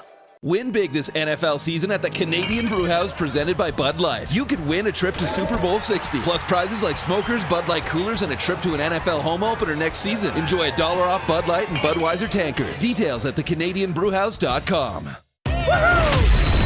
The leaves are turning, and just like golf season, time is running out to get in on Play Alberta's biggest offer ever. For a limited time only, new players can get up to a $1,000 casino bonus when they sign up. There's never been a better time to join the fun. Visit playalberta.ca today to get started with casino, sports, and lottery all in one app. Must be 18 plus to play. Remember, if you gamble, please use your game sense. You've always known GCL Diesel as the experts in diesel fuel systems, but did you know that GCL is also your source for turbochargers and turbo repair? As a turbo supplier for Garrett, Borg Warner, and Wholesat, GCL can provide genuine original equipment turbos at wholesale prices. Whether it's diesel, gas, natural gas, or performance, we can provide you with the turbo or custom repair you require. Turbo questions? We've got turbo answers. Visit us in the West End or online at GCLDiesel.com. GCL Diesel, turbochargers, understood. Must you click your thumb? Must you click thumb? Oh my goodness, it's the Thumb Click remix as put together by Zachary Kubish. If you're taking us in on YouTube, give the show a thumbs up. Click that like button. We're on pace to hit 100 for the show, but don't slow down. If you haven't clicked, click, share the show link with somebody else. Encourage them to check us out. Give us a thumbs up, and they can become a subscriber to Edmonton Sports Talk as well. Maybe you're on TuneIn Radio. Maybe you're on the iHeartRadio app. Also fine. Also great. Thanks a lot for joining us. And maybe you're in the future listening to the Reid Wilkins Show with Jason Milne on a podcast. Hello, future. We're talking to echoey. I don't know. Are we in the mountains all of a sudden? We of course are also presented by Play Alberta, your home for online gaming excitement, featuring casino games, live dealer action, lottery, instants, and sports betting. Now with the new Play Alberta app, you can take the fun with you anywhere. Download the app today or sign up at playalberta.ca. Click on sports, click on EST specials, look at Jay's Play of the Day, some other fun stuff we have going on there as well. You know what fun stuff we have too is the good old limericks we get from people. Yeah, a couple limericks coming in here. This one's from Bronco Nick. So we wait to hear what Connor has to say. He will preach patience, not say much on Friday. Golfing tomorrow, drowning my sorrow of an Elks playoff appearance someday. Not bad. I'm calling it a must-win on Saturday. This one comes in from VR Montenegro. Nasties, get voting on your awards show and get tickets to enter the Garneau. It's an excellent time with company sublime. Connor works the popcorn machine for dough. That's a good one. What? So that was our off-topic topic for William Huff. What local side job could Daryl Cates give Conor McDavid to circumvent the cap? He could sell popcorn at the Garneau. I like that. They had a nice little candy counter there. Very old-timey. So the Kawhi Leonard story, were you going to say something else? Well, we do have a Kawhi Leonard, I think it's a limerick. Was it from Kawhi himself? Maybe he got $28 million to send us a limerick. This comes in from Dudley. Aspiration went bust in a flash, but Kawhi still collected the cash. With Ballmer's sly hand, they cooked up a plan. A load-managed cap circumvent stash. That's really good. Who's that from? Dudley. Well done. That is really good. So you've probably seen this story, but just to kind of recap it here, the report is that Kawhi Leonard got a $28 million endorsement deal with a fraudulent tree planting company funded by $50 million from Clippers owner Steve Ballmer. It was a no-show job to help the Clippers circumvent the salary cap. The Clippers are... Well, here's what the Clippers said in a statement. Neither Mr. Ballmer nor the Clippers circumvented the salary cap or engaged in any misconduct related to aspiration. That's the name of the company, right? Any contrary assertion is provably false. Well, I think they're going to have to prove it. This is a very serious allegation. And it's hard to think, though, that this is not happening in other sports leagues. Well, I most associate this kind of thing with the NCAA, quite frankly. Well, the shackles are off, so to speak, in the NCAA. I mean, it's almost the Wild West again. I guess the way things used to be. But I don't know. Now, this is just an example, but, let's say owner of Team A wants to assist in his player traveling to Europe. Right. And says, hey, player A, I'm owner A. Why don't you borrow my jet? Right. Right? Free of charge. Right. I wonder how that would be viewed in is this cap circumvention or is this a gift? I think we talked about this last season. What was Fisher, the coach of the Titans? Was it Steve? And I think he coached the Rams for a while. What was his first name? Jeff Fisher. Because he gave a kicker a bottle of wine for reaching a career milestone, and the NFL said, no. That could be considered circumventing the salary cap. Somebody said to me once, this was a member of a CFL organization. I'll just leave it at that.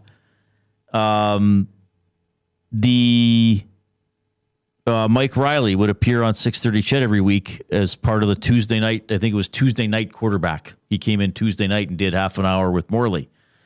And I think he received some compensation for that.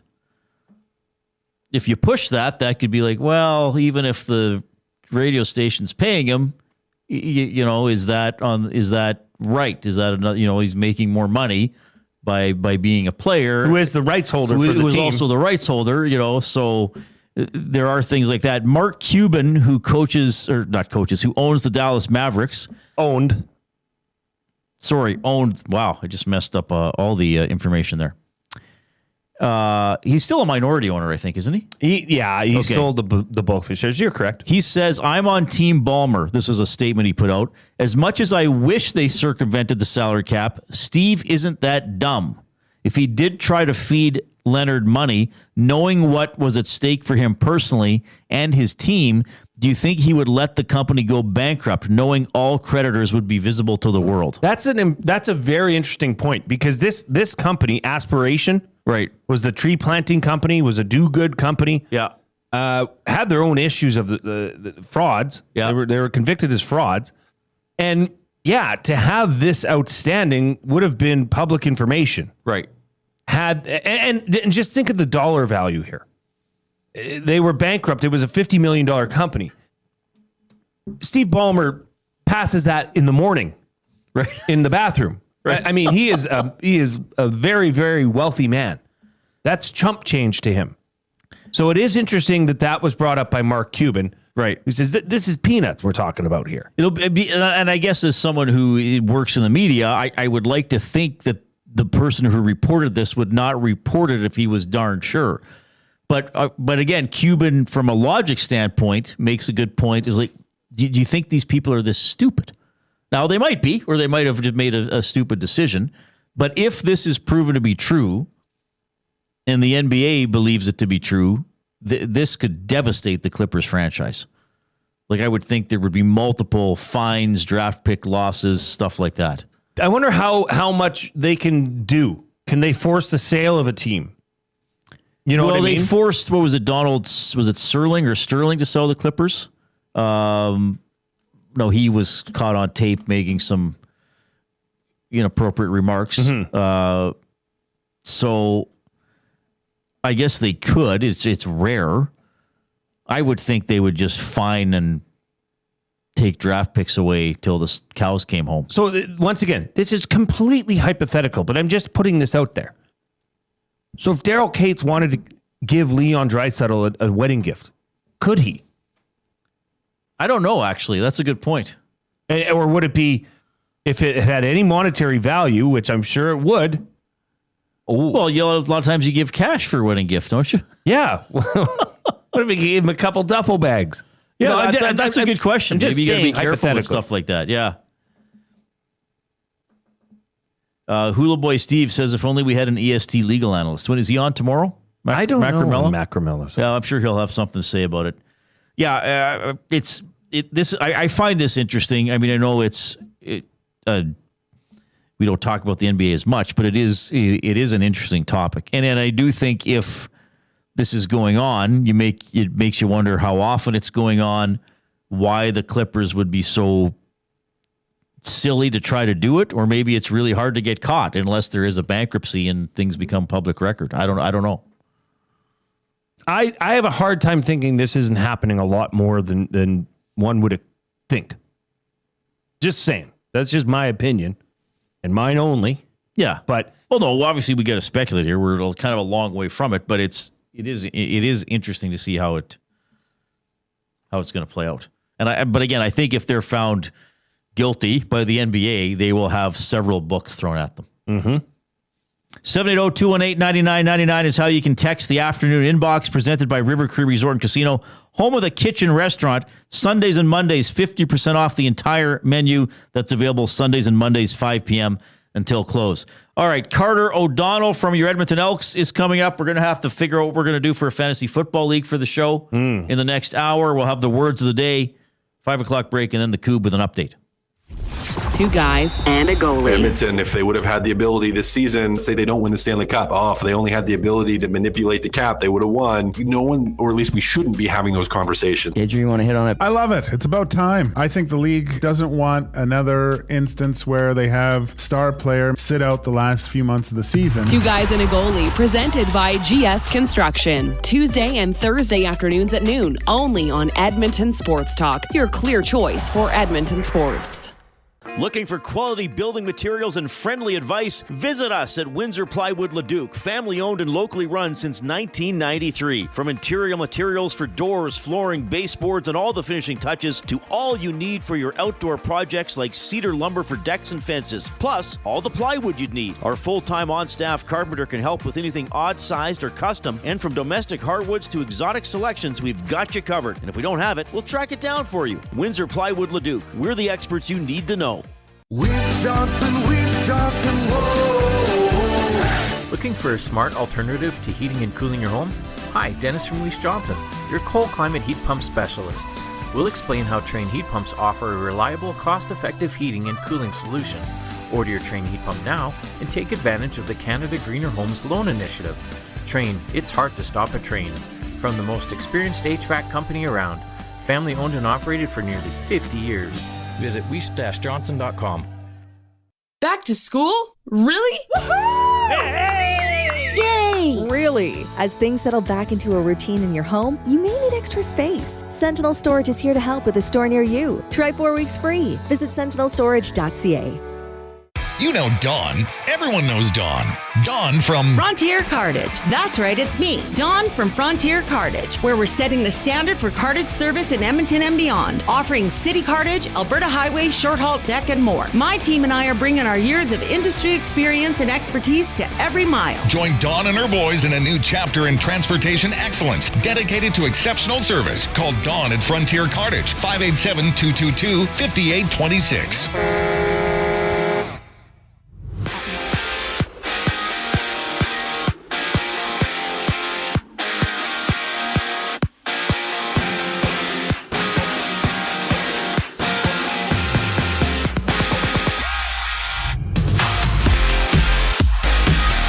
Right now in the majors, Toronto and Cincinnati have their series closer. They're runless midway through the second. Shane Bieber getting back on the mound for the Jays. Elsewhere, the Guardians lead the Red Sox 1-0 entering the second. Boston entering the contest 2.5 games back of the Jays for first in the AL East. And we also have the Dodgers down 1-0 against the Pirates in the second. Meanwhile, on the hard floor, there's 2 games in the WNBA. LA visits Atlanta before the Sky play host to the Sun. Action gets going at 5:30. And earlier, Felix Auger-Aliassime beat Alex de Minaur 3-1.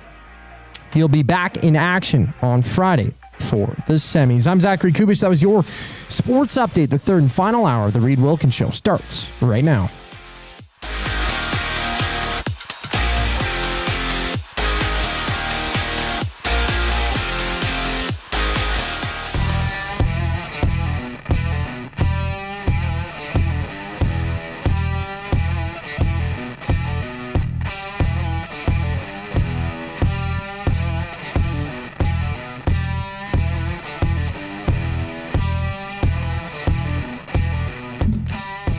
All right. Thanks a lot for joining us this afternoon. We're having a fun day. Had a really good chat with Aaron Fiacconi. We've been talking fantasy football.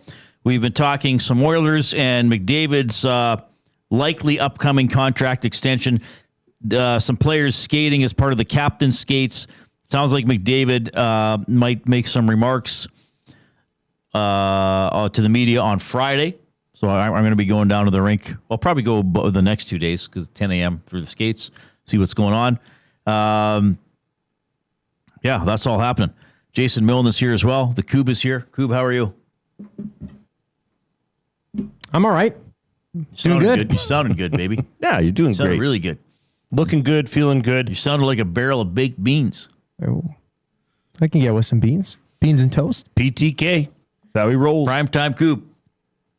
This came in from Hampton Steve on the River Cree Resort and Casino inbox.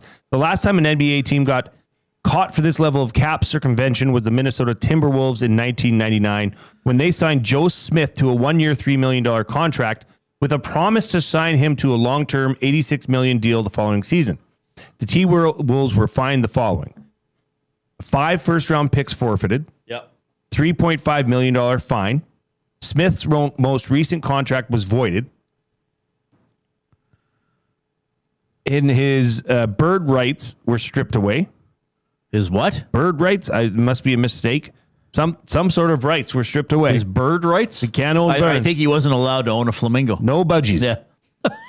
Wolves owner Glenn Taylor. Wolves owner Glenn Taylor was suspended. Wolves GM Kevin McHale was forced to take a leave of absence. So Kevin McHale, former Celtic. Bad boy. Yeah. So again, if the NBA says, "Hey, this happened," they're going to be dismantled. Well, not dismantled. They're going to be severely punished. They're going to wish they didn't. But Nolan from St. Albert also added this. And it was reported in 2019 that Kawhi was hunting for a dirty deal. That Raptors championship buried a lot of dirt. Masai Ujiri said he couldn't legally offer what Kawhi wanted to stay in Toronto. Jeannie Buss and the Lakers alluded to Kawhi wanting a dirty deal as well. Oh, wow. All these articles can be found dating back to 2019. Okay. Yeah. Okay. That's good. I didn't know that. So thank you for sending that in. All right. So wouldn't it be something if this was all like Kawhi's fault? If he's the one that pressured the owner into this, as opposed to the owner saying like, "Hey man, I got an idea to make you a little happier." Well, that's interesting because obviously this money there'd be no tax on because he's not actually receiving it, quote unquote. Right. Mex Bezzozu says Bird Rights is named after Larry Bird, and it's to sign their own players to a contract that allows them to exceed the cap. Oh, I didn't know that. I didn't even know that was called. I knew that the NBA had that rule. I like budgies, though. I like that explanation better. I didn't know that came out of Larry Bird. I've learned a lot in the last 20 seconds. Thank you, Nasties. No budgies, no parrots. You can always text in valuable information like that to the afternoon inbox, 780-218-9999. Presented by River Creek Resort and Casino, home of Tap 25 Restaurant, $18.99 prime rib special. That is 7 days a week, except show nights from 11:30 in the morning to 11 at night. Available for dine-in and takeout. All right. So that's a story we'll keep an eye on. Like I said, the Oilers' captain skates are going on. I mean, the Oil Kings are getting close to starting their regular season. University sports, we've already had a Golden Bears football game. They lost to Saskatchewan at home on Friday. Is it Regina they're in this Friday? Hockey coming up, all that kind of fun stuff. We are going to keep you informed as we are into season number 2 of the Reid Wilkins Show with Jason Milne. If you want to buy tickets to the Esties, email esties@edmontonsportstalk.com. ESTYS at edmontonsportstalk.com. They're at the Garneau Theater, a Metro Theater. What do they call it? Metro Cinema at the Garneau. Yeah. Tuesday, September 16th. So you won't be missing any hockey, any NFL, any CFL, anything like that. It's on a Tuesday night. So that works out perfectly. Yeah. We're going to have Carter O'Donnell on the show in about 10 minutes. What do we have for, do we get any suggestions for how we should structure our Reid Wilkins Show with Jason Milne Fantasy Football League? Yeah, well, we said we want to limit this to, a maximum of 2 players? 2 players each? Okay. That's fine. That we can keep or move every week. Oh, so would we have them for the full season, or would we redraft new guys every week? I think we'd have to redraft new guys every week. Okay. It'd make for more entertainment. Pinto Creek, this one came in earlier. Total yards and field goal kicking. Total yards and field goal kicking. So wouldn't we need to keep the same kicker all season if we did that? No. Week to week. If you win the week, you get a point. Oh, we're not going to add up all the yards? Well, you add up the yards kicked that week. Right, but we're not going to have a total of like 700 yards by the end of the season. No, I think this is week to week fantasy. If we're able to switch players, then we got to go you and I are head to head. The week starts tomorrow. It ends Monday. Next week, we redraft 2 players. Okay. What do you think? So whoever kicker has a longer total field goal length. Yeah. So if your kicker's 4 for 5, but they're all from they're all from 30. Right. 30. Right. He'd lose to a guy who made 2 50-yarders or 60 something. Yeah. Okay. I like that. That is pretty simple. It'd be easy to catch and keep track of. Easy to keep track of. Really, no knowledge needed. Are we allowed to take the same kicker twice? Absolutely. You can roll with the same kicker. Okay. But you do have the opportunity to switch it up.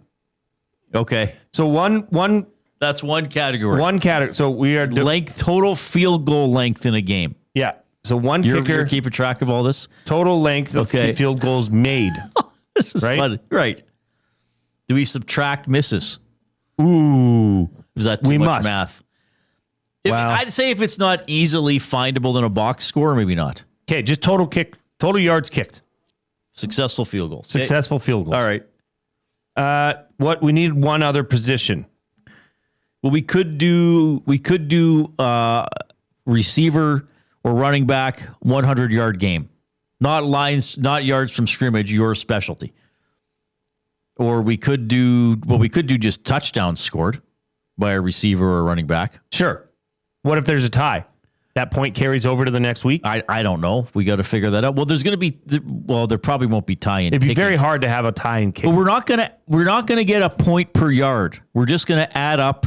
You get 1 point. If you win the kicker, you get the kicker point for that week. Okay. If I win the touchdowns made, then you get the touchdowns made point. So we're going to have only awarding 2 points a week. So this could very well end up tied. 2 points per week. Okay. Touchdown. I don't mind touchdowns. This touchdown scored. So what position? Your choice, bro.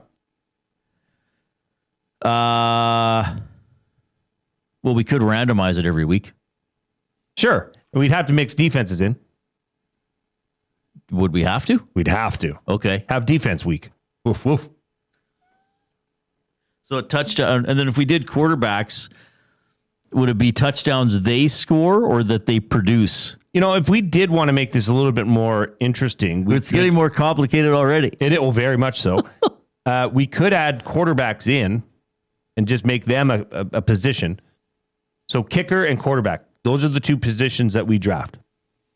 Is it just overall touchdowns from a quarterback, passing and running? Sure. Then it's quite simple. Yeah, that's super simple. So then it's going to come down to draft order. Because we'll do draft order tomorrow. It'll come down to a lot of things. We'll spin the 100-sided die for draft order tomorrow. This 100-sided die has migrated to it was in my house for a while. It's now here. So we're going quarterback, total TDs. Passed or ran. So what I'm saying is that whoever wins this coin flip or roll of the die probably is going to take Lamar Jackson. Probably. Or, you might want to hang on to him for a few weeks. And you would be able to. Here's what I would say then. Okay. Once you take a player, you get him for that week and you cannot take him again. For the rest of the year? Yes. And we also don't do week 18 because there could be too many garbage games. Well, no, because there could also not be garbage games. I retract that last statement. Noted in the notes. Thank you. Statement retracted. Okay, I'm down with that. Now, are you going to keep track of this? You're going to because you did a great job with this spreadsheet. Sure. I think if you have such prowess and skill with But I will say this. If I take Lamar Jackson, for example, you can still take him. Yeah, you just can't take the same guy. Me and you. Are we going to do the same thing with the kicker? We must. We must. Okay, so kicker's total length of field. So click, click, click. Must you click? Please, please click. Must you click? You must click. Thumb, thumb, thumb. So then, what is the prize? This is just you and I. What's the prize? A Dollar Tree chocolate of choice. Oh, amazing. I'll go for that. Who's buying? You? Why am I buying? The loser buys. Okay. Yeah. Dollar Tree. What about a Dollar Tree treat? Something from the candy area. What about a gift card? A $1 gift card. A $10 gift card. A $10. That's not bad. A $10 gift card to the Dollar Tree. $10 GC to the Dollar Tree. There. Now, what's the name of our league? Yes, this is the RWS WJM PSL DTGCL.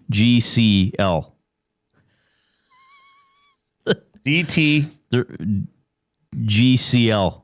The Reid Wilkins Show with Jason Milne Pumpkin Spice Latte Dollar Tree Gift Card League or Association. So the RWS WJMP SLDTGCL. Yes. Okay. I like the name. Reid Wilkins Show with Jason Milne, PSL DTG CL. Yes. Well, looking forward to week 1. So we're going to draft. We'll always do on-air draft Thursdays. Drafts. We'll draft Thursdays and we'll do our picks Wednesdays, or, well, we'll see, I guess. Because we got to do our picks for our loser pool, too. Well, there's a lot going on this show now. I'm not going to be able to keep everything straight. I'm going to be exhausted.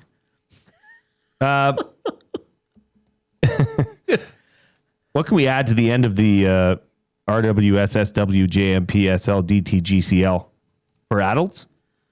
Yeah. Or for poorly coordinated boys? But it is. It is. Yeah. Can we?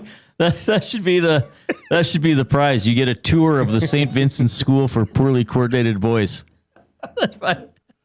Hey, Jay, how was the tour? Well, the tour guide kept bumping into stuff. That's would be what would happen. Okay, click the thumbs up if you're on YouTube. This will be fun. This is amazing that we've come up with this. And people think I don't like fantasy football. We might have the most unique fantasy football association on the planet. So to recap, we're each going to draft a kicker. Yes. The winner of the kicker point, 1 point, right, will be awarded to the kicker that kicks the longest length of total field goals made. Total field goals. Then we're going to pick a quarterback of which it's total touchdowns. That could be passing or running. Correct. He could throw it or he can run it in himself. And we can only have this player on our roster once. Yes. Both positions. Both kickers and quarterbacks. Yeah. So we got to check who's eligible. We're going to learn a lot. We're going to learn a lot about the National Football League. Goob, what are you eating again? Gosh, that smells good. I think he's having a nib salad. It's nibs and marshmallows and lettuce and ranch. You got to be healthy. That's what it Mix is. in the lettuce. Yes. What is it? Oh, chicken, broccoli, and potatoes. Oh, that's healthy. It does smell good. Good for you, Coop. Good for you. Yeah, it's yummy. Oh, okay. Good for me. Yeah, we are in the banquet studio as Coob has his own personal banquet. Celebrate your birthday at the Banquet Bar. Amazing drinks, great vibes, and unforgettable memories. Book your party today at thebanquetbar.com. Big guy coming up. New Elks offensive lineman Carter O'Donnell when we get back.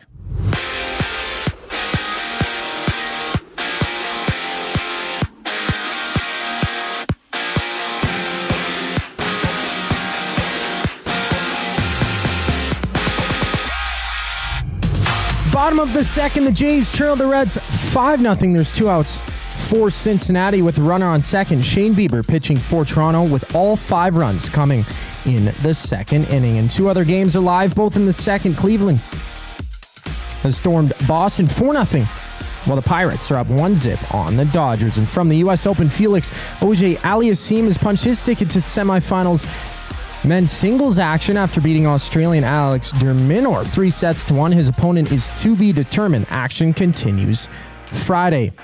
After the break, we have newly signed Elks offensive lineman Carter O'Donnell joining Reid and Jay. I'm Zachary Kubish, and you're up to date. The oil stream. So he wasn't really all in on St. Louis. He got bad advice from his agent. Yeah. I was with someone from Oilers hockey ops during that time as well, and they were just saying he made a poor choice. I also feel like the Oilers didn't match out of spite. They felt slighted by him. But still, you let one of your only few prospects The go. Oil Stream, presented by Boston Pizza. Monday, Wednesday, and Friday afternoons at noon. Only on Edmonton Sports Talk. Your clear choice for Edmonton sports.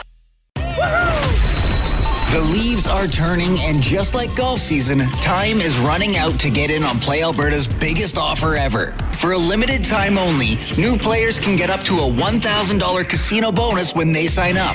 There's never been a better time to join the fun. Visit playalberta.ca today to get started with casino, sports, and lottery all in one app. Must be 18 plus to play. Remember, if you gamble, please use your game sense. It's wing showdown time at the Canadian Brewhouse. Creamy street corn goes head-to-head with Mexican chili lime. 2 bold flavors battling for your taste buds. Grab them anytime, or just 69 cents every Wing Wednesday. The Canadian Brewhouse. Our house is your house. World-renowned top psychic medium and the star of Meet the Frasers, Matt Fraser comes to River Cree Resort and Casino on September 12th and 13th for a couple of special live shows. Join Matt for 2 nights of healing, hope, and laughter. Matt has become a trusted figure for people seeking closure, guidance, and connection with their loved ones. Don't miss Matt Fraser live at River Cree Resort and Casino September 12th and 13th. Both shows are 18+. Get your tickets now at rivercreeresort.com. September is here. Although summer's entering the 7th inning stretch, the Jays are in full swing. Be ready for the baseball playoffs. And when the fall season arrives, create space with Sentinel Storage, official storage provider of the Toronto Blue Jays. Try 4 weeks free. Details at sentinelstorage.ca.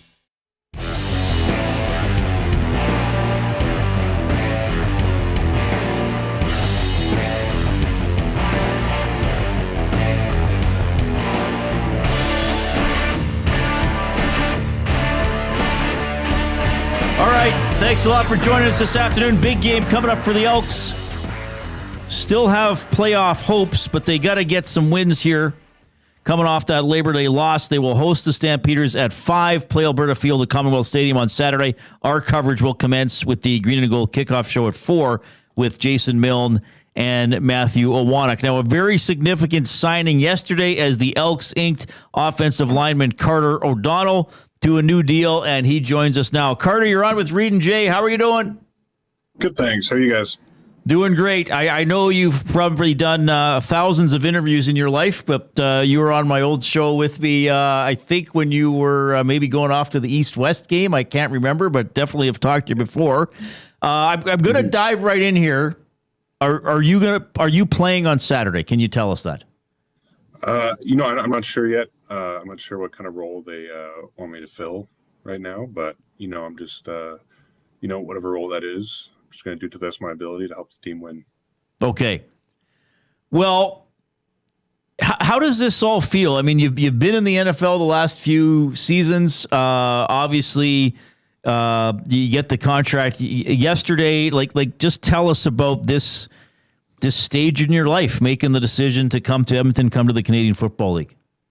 Yeah, I thought it was just a great opportunity for me to come here and be able to play with some former teammates and play in the city that I played college ball at, and have an impactful role in the team, hopefully, and yeah. All right, Chris Morris is the president of the team. The Ed Hervey is the GM, and Mark Killam is the coach. But was Chris at all a part of persuading you to say, "Hey, man, we got your rights. It's time to come here"?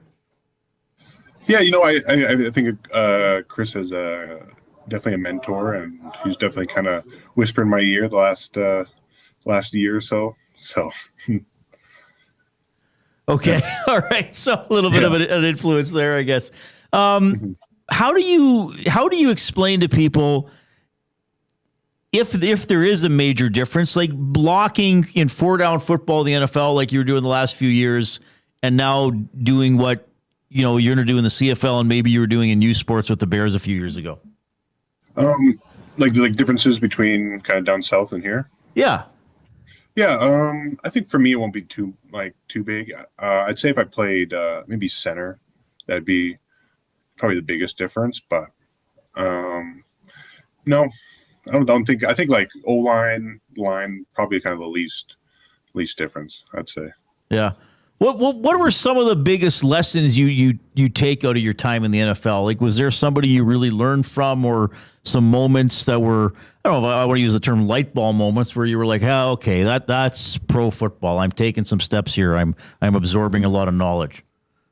I don't know if there's just one, but I'd say really the whole experience and seeing how different players who are like successful or quite talented, like their approach to kind of the game and their work week, each practice, and how some guys are super methodical, and how, if you're, running individual drills, like you have to be like, they want you to know what the D lineman is doing because they know what he's doing and they want that look, and another just general preparation for a game, I'd say.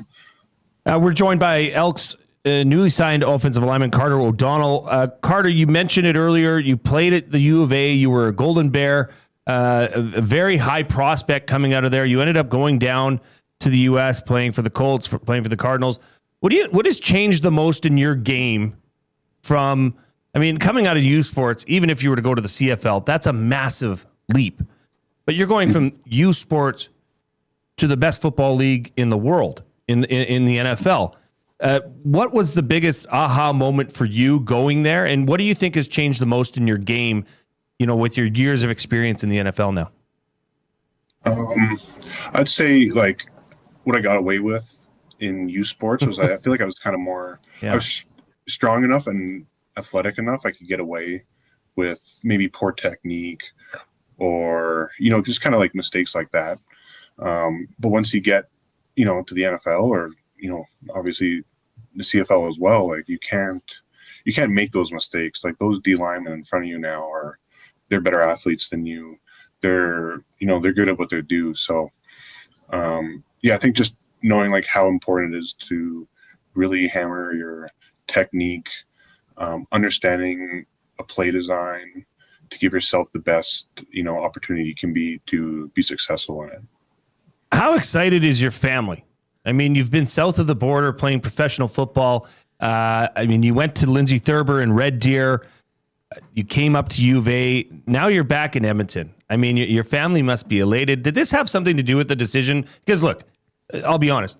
Any of the 9 teams in the CFL would have offered you whatever you wanted to come to their team. That's just the talent you have, which is why it's so special that you're here with this team. But did that have something to do with you coming to Edmonton, maybe with the Chris Morris effect, but was being closer to home? Yeah, that's a huge factor. Like, because when I came down to the NFL in 2020, it was COVID. I didn't see when I came down there in July. I didn't see a family member until I came back in January. And then COVID stuff kind of progressed through 21, as well as I got married. I got married earlier this year in February 20th. So being able to be around my wife, be around her family, my family, they're all in Alberta, so.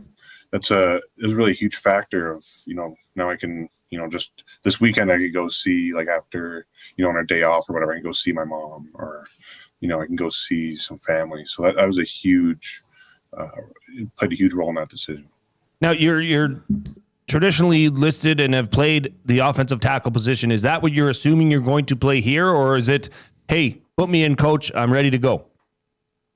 I'm not sure. I'll play wherever they want me to the best of my ability to just give the team best chance to win. Most of my tape is all guard in the NFL, or really all my tape.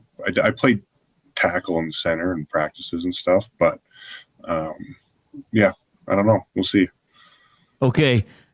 You mentioned getting married. I believe your wife is a pretty good athlete herself. Do you want to plug her career and journey a little bit too? Yes, for sure I do. She's actually getting, so my wife is Courtney O'Donnell, formerly Courtney Holcamp.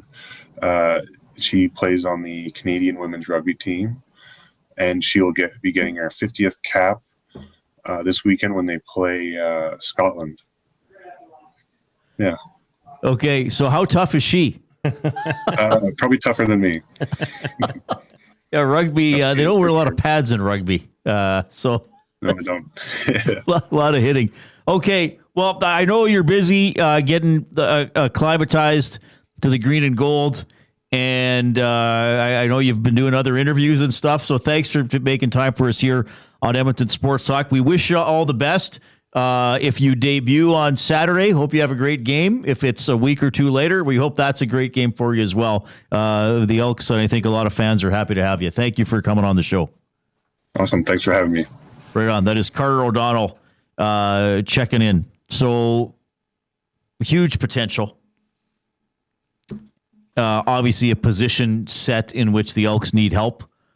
Did you get the sense he's going to play Saturday? I did. Yeah. Okay. Yeah. Just our spidey sense.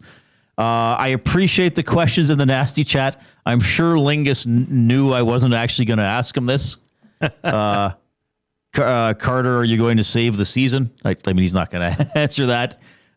Mex had a good question about the yard off the ball. Maybe if we had him on again. But Riding the Pine, notice, look at him light up. That's cool. That was the most excited he was when he got asked about Courtney, his wife, which is pretty cool. I thought that was really neat, and his family. Yeah. And being home. So that just tells you, I mean, Chris Morris spoke on the morning show this morning. I'll get to that in a couple minutes. Yeah, but what he said about Carter O'Donnell. Oh, right. Sorry. Right, was that this is a Chris Morris guy.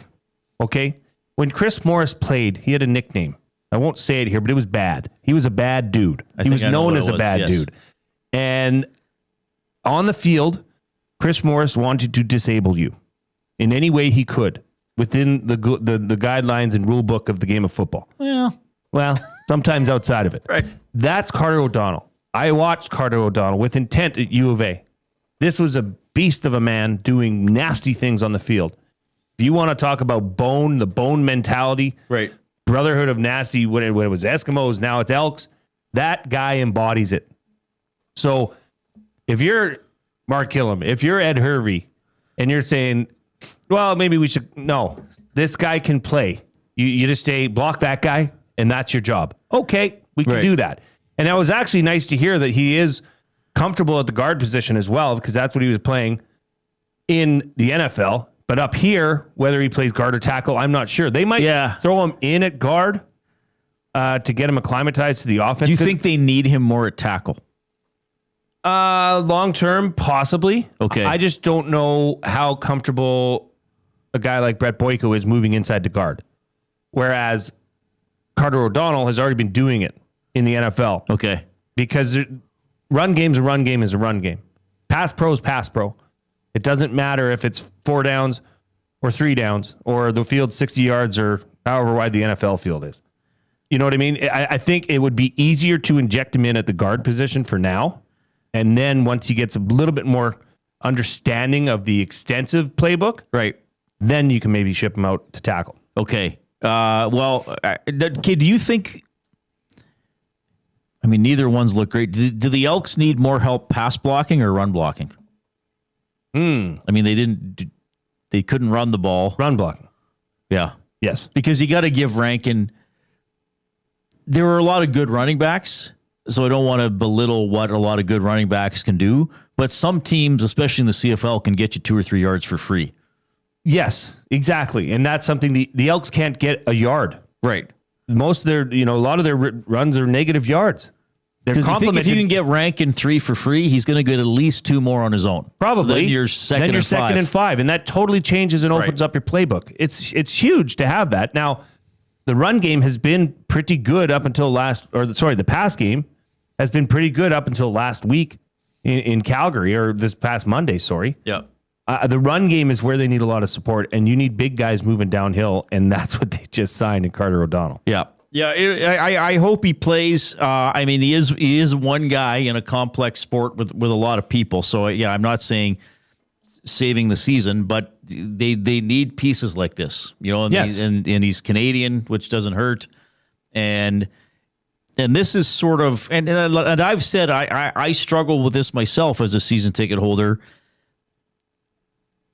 It is about this season. It's also about future seasons and trying to have continuity. That word's been used a lot, from Morris to Hervey to Killam to alumni like Fiacconi and Inglis and other guys, and Jed, other guys we've talked to.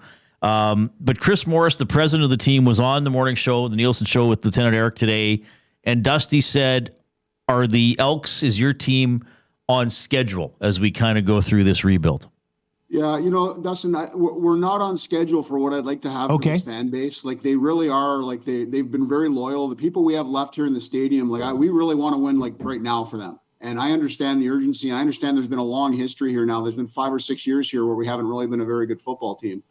I think when you start looking at rebuilding to the extent that we did, every element of our football organization was basically replaced, and sort of we put new people in, so a new foundation. Coach Killam, you start with Ed, and Ed has a philosophy of the way you build football teams, and then he brings Coach Killam in to lead that and lead the on-field product, and Mark has a way that he wants to do things, and I think there's lots of really good building blocks. I don't think you can watch one of our games right now and say, okay, you know what, they're really far off, because we're pretty close. And I think we're, in a lot of ways, we're doing okay. But we're missing a few things right now. And either, we got to either coach it, we either got to play at a higher level. There's a few different ways you can get those, the last few pieces that we need in place to be successful in games like that. And you hope that this team just keeps coming together and they find themselves and they're able to accomplish those things, right? But I do think we're in year one of a rebuilding process, and I think we're a competitive team. I'd like us to be a playoff team this year, and I still think there's a very strong chance of that. There's still a possibility of that, but we got to finish strong now. We got to make sure we keep coming together and finish the season well. Yeah, and then look, I've been quite realistic. Some people say pessimistic. I say realistic. It's going to be tough for the Elks to finish the season well. Yep. It's going to be tough for them to make the playoffs, especially if they lose Saturday. Yep. If they're 5-7 after Saturday, that is obviously not a great record. They would still be in last place if BC loses and you apply tiebreakers. But there is a path, a difficult path to the postseason. I think if they go to 4-8, there's no path. I mean, unless you go 6-0, which they're not good enough to do.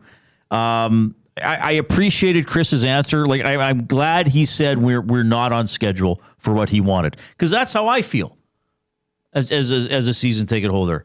I understand there's steps that have to be taken, but as I was saying yesterday, they still have quite a few more losses than wins, and as I was saying yesterday, they haven't beat a Western team. They haven't beat a team with a winning record. I guess when they played Montreal had a winning record, but Montreal no longer does, right? And Montreal had its B and C quarterbacks in the game. So that I find that frustrating to be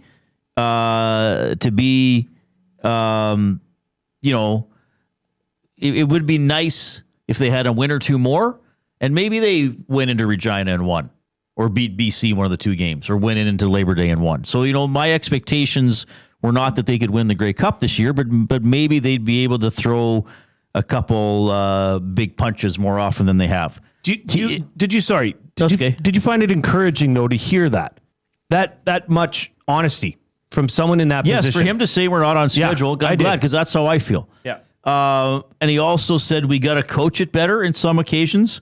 And he goes, and some guys have to play at a higher level. And we talked about that yesterday, because we did a lot of chat yesterday. And there's a lot of, the coaches suck, the players suck, Ed sucks. Everybody takes responsibility. I don't know if you can say there's one major thing. But as Chris also said, it's year one. And I know the response is going to be from a lot of people, look what Calgary did. That's fair. But they also have Dickinson, who himself is continuity. But I'm glad Chris said that. I do think it's going to be incredibly tough for them to make the postseason, which would have been a big win for me.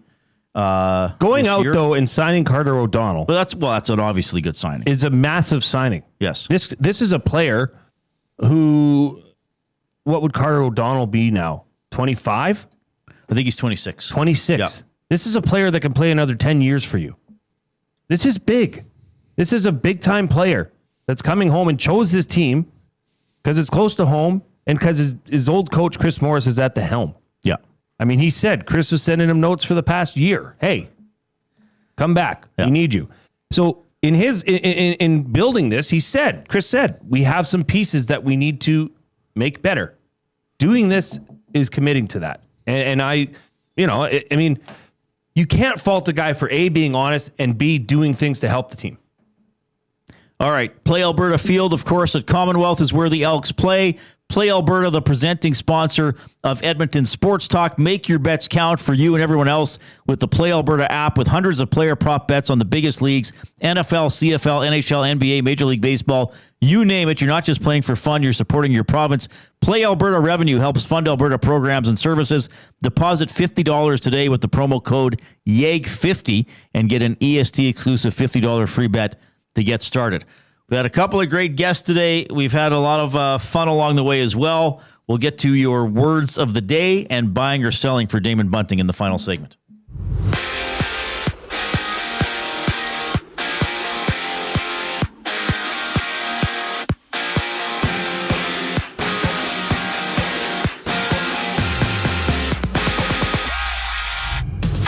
Alejandro Kirk hits a home run for the Jays. They trail the Reds 5-3, top of the fourth inning. They have 2 outs so far. Andre Jimenez at home plate for Toronto. Elsewhere, Red Sox are getting stomped 7-0 by the Guardians in the third. Boston entering the game 2.5 games back of the Jays for first in the AL East. Other action sees the Mariners and Rays runless in the bottom of the first, while the Pirates hold the Dodgers 2-0 in the third. And earlier, Canadian Felix Auger-Aliassime won 3 straight sets to defeat Alex Derminer 3-1 to advance to semifinals action at the U.S. Open. And on the court, there's 2 WNBA games on the slate. LA and Atlanta kick things off at 5:30, while the Sun and Sky tip off at 6. And right now, in the contest, Atlanta trails the Sparks 16-12 with about 4 minutes left to go in the first quarter. The final segment of the Reid Wilkins Show brings us back on the other side of the break. I'm Zachary Kubish, keeping you up to date. EST Afternoons. Mark Cordy from the Edmonton Elks. Carter O'Donnell is joining the group here. I know you know him well. What does it mean to you to have a friend, former teammate, enjoying your group? Carter's going to fit in really well here. I've known and been good friends with Carter for several years now from when he got recruited into U of A. He's big, he's physical, he's nasty. He's exactly kind of what we're talking about when we talk about the type of people we want in here. EST Afternoons, weekday afternoons 1 to 3, only on Edmonton Sports Talk, your clear choice for Edmonton sports. Your brand deserves more than just a whisper, it deserves a buzz. At the Hive Product Marketing, they specialize in promotional products that bring the buzz. From eye-catching giveaways to unforgettable keepsakes, they got the perfect products to make your brand stand out and get noticed. Visit the Hive Product Marketing and let them create the buzz your business deserves. The Hive Product Marketing, the official merch partner of Edmonton Sports Talk. Visit them online at thehiveproductmarketing.com. Looking for a winning strategy for your retirement? Contact me, Joaquin Gage at K4 Financial, where expertise meets dedication. I will always look for a careful approach to your retirement, ensuring your financial future is secure. From tailored strategies to clear, actionable advice, I'm here to guide you every step of the way. Don't leave your future to chance. Get in touch with me, Joaquin Gage, today at k4financial.ca or email joaquin.gage@k4financial.ca to start planning for a brighter future and a more secure retirement. Hi there. If you're like me, you like to picture yourself in luxury, even though there's absolutely no way you could afford it. And if you can, well, even better. Thankfully, I picture myself in something that is luxury, but still absolutely affordable, like the all-new Mazda CX-90 from Park Mazda. With the new luxury features like facial recognition settings and quilted detail Napa leather seating, I can pretend to be comfortable with all of my proper settings activated without even touching a button, thanks to Mitch Lewicki and the great staff at Park Mazda. I like to picture Mitch Lewicki as a ninja fighting off evil samurai. Park Mazda, your dealer for life in Sherwood Park off Y Road, parkmazda.ca.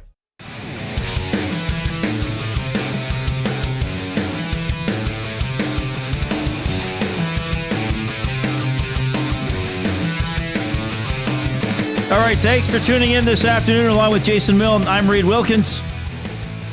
You can text us 780-218-9999. It is the afternoon inbox presented by River Cree Resort and Casino.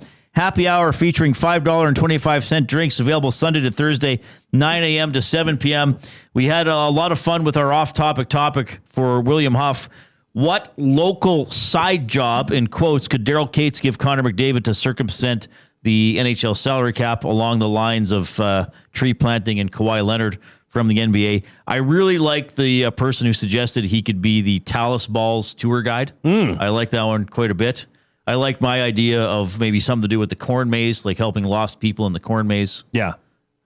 Something, both very, very local, kind of quirky Edmonton landmarks, so to speak, that he could be involved in. Bumper cars assistant at Galaxy Land. Something at Galaxy Land, yeah. Yeah. That's not bad. Keep it simple. Yeah. I did like the idea that Cates could just go and host extravagant parties 3 or 4 nights a week. Right. At his wife's bar and restaurant. And just say, yeah, here we're... I mean, there's receipts. What are you going to do? Yeah, what are you going to do? It's very smart. That was pretty good. Savvy. We have organized our own fantasy football league that will feature Jay and I competing throughout the season. Yes, the RWS WJMPSL DTGCL Fantasy Football League in support of St. Vincent School for Poorly Coordinated Boys. Right.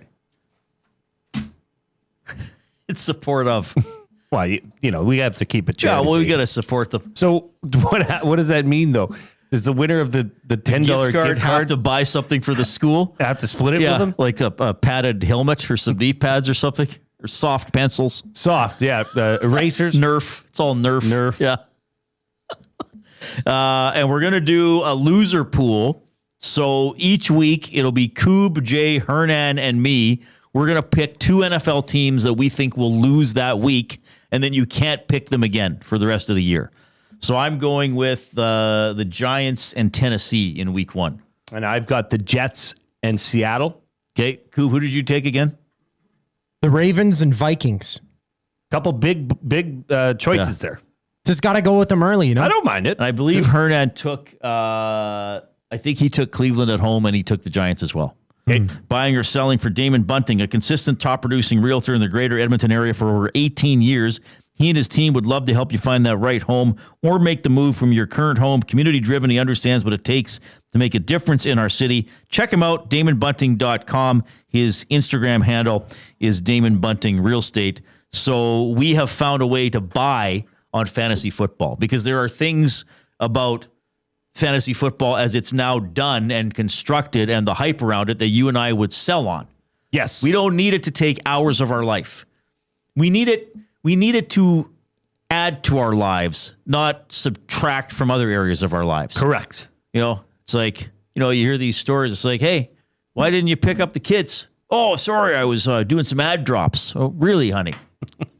Well, I just find it wholesome that we've included the St. Vincent School in this. Yeah, the St. Vincent School for poorly coordinated boys. It's kind, it's makes it full circle for something me. that fills our hearts. Yeah, it's that element to it that makes this league 2 positions only. Yes, a kicker and a quarterback.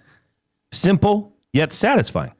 Supersized Indiana Jones in the nasty chat. That's on YouTube. Keep clicking that thumbs up. Share the show with other people. Let's get to 100 with a late rally here. Nice. 200 thumbs. Supersized Indiana Jones says Cates pays McDavid to be the groundskeeper of the St. Vincent School for poorly coordinated boys. Also fulfilling. That's a good idea. Got to keep those hedges trimmed around there. Lingus99 with an Elks comment. He says this season likely sucks. Well, it has more than it hasn't so far, I guess. But continuity is a win. No more Jones, bringing in everyone, having the players part of the community again is the real win. Someday we will have to do somebody needs to produce a documentary on Chris Jones Volume 1 in Edmonton versus Chris Jones Volume 2. Yeah, completely different. It was a disorganized, and then Chris said it, I think. I've never looked at the Elks this year and said they've checked out, they're not trying. I mean, they've been beaten.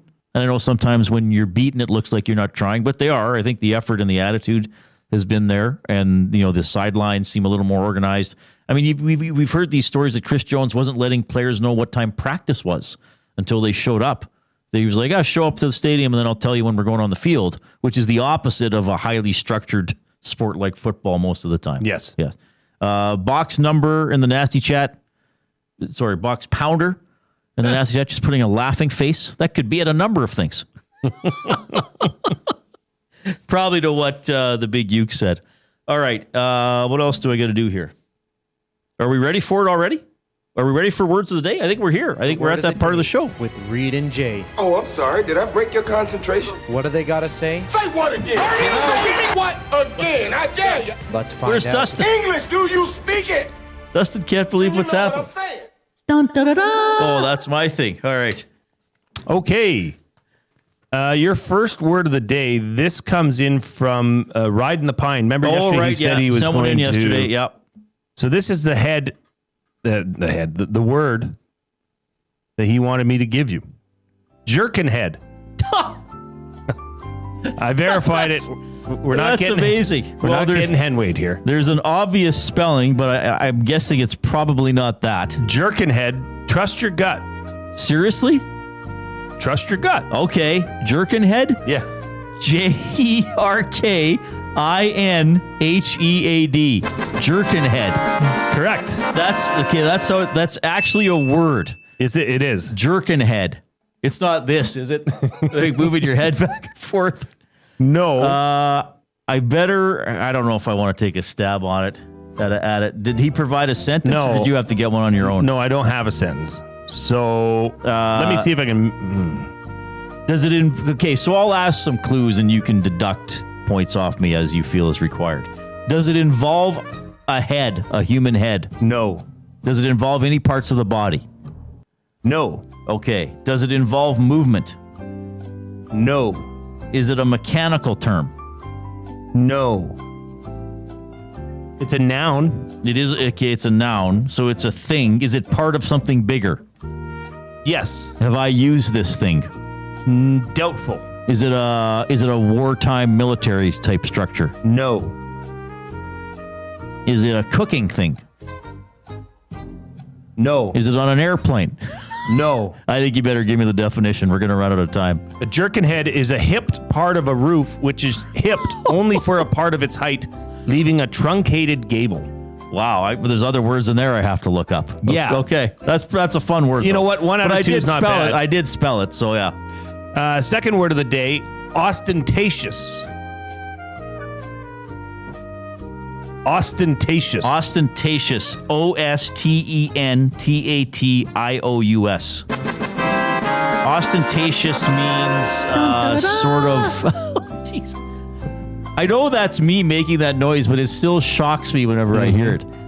I believe ostentatious means... I think it means sort of outgoing to the point of being brash and disruptive. Yeah, you're directionally correct. Ostentatious describes someone or something that displays wealth, knowledge, power, etc. in a way that is meant to attract attention, admiration, or envy. Okay, so it's someone who's doesn't mind being the center of attention, sort of. I'll give you 1.89 out of 2. Okay. So that brings the total a good day. to 2.89 out of 4. That's not a bad day for a Wilkie. That's not bad. It's about 73%. That's good. Riding the pines, given the AOK symbol in the nasty chat, so that's pretty cool. Oh man, this was a fun show. I quite enjoyed it. I'm out of breath. We're gonna have to try to do other ones of this caliber. Oh, tell me, Mr. Bond. All right. We got to go. Remember, tomorrow morning, 6:04 a.m. on iHeartRadio, on TuneIn, on YouTube, and on 95.7 Cruise FM, The Nielsen Show with Lieutenant Eric. Our morning show is now on FM radio. Our programming on all the streams remains unchanged, which is cool. We've just added something, but everything else is the same. On behalf of Zachary Kubish and Jason Milne, I'm Reid. Have a great evening.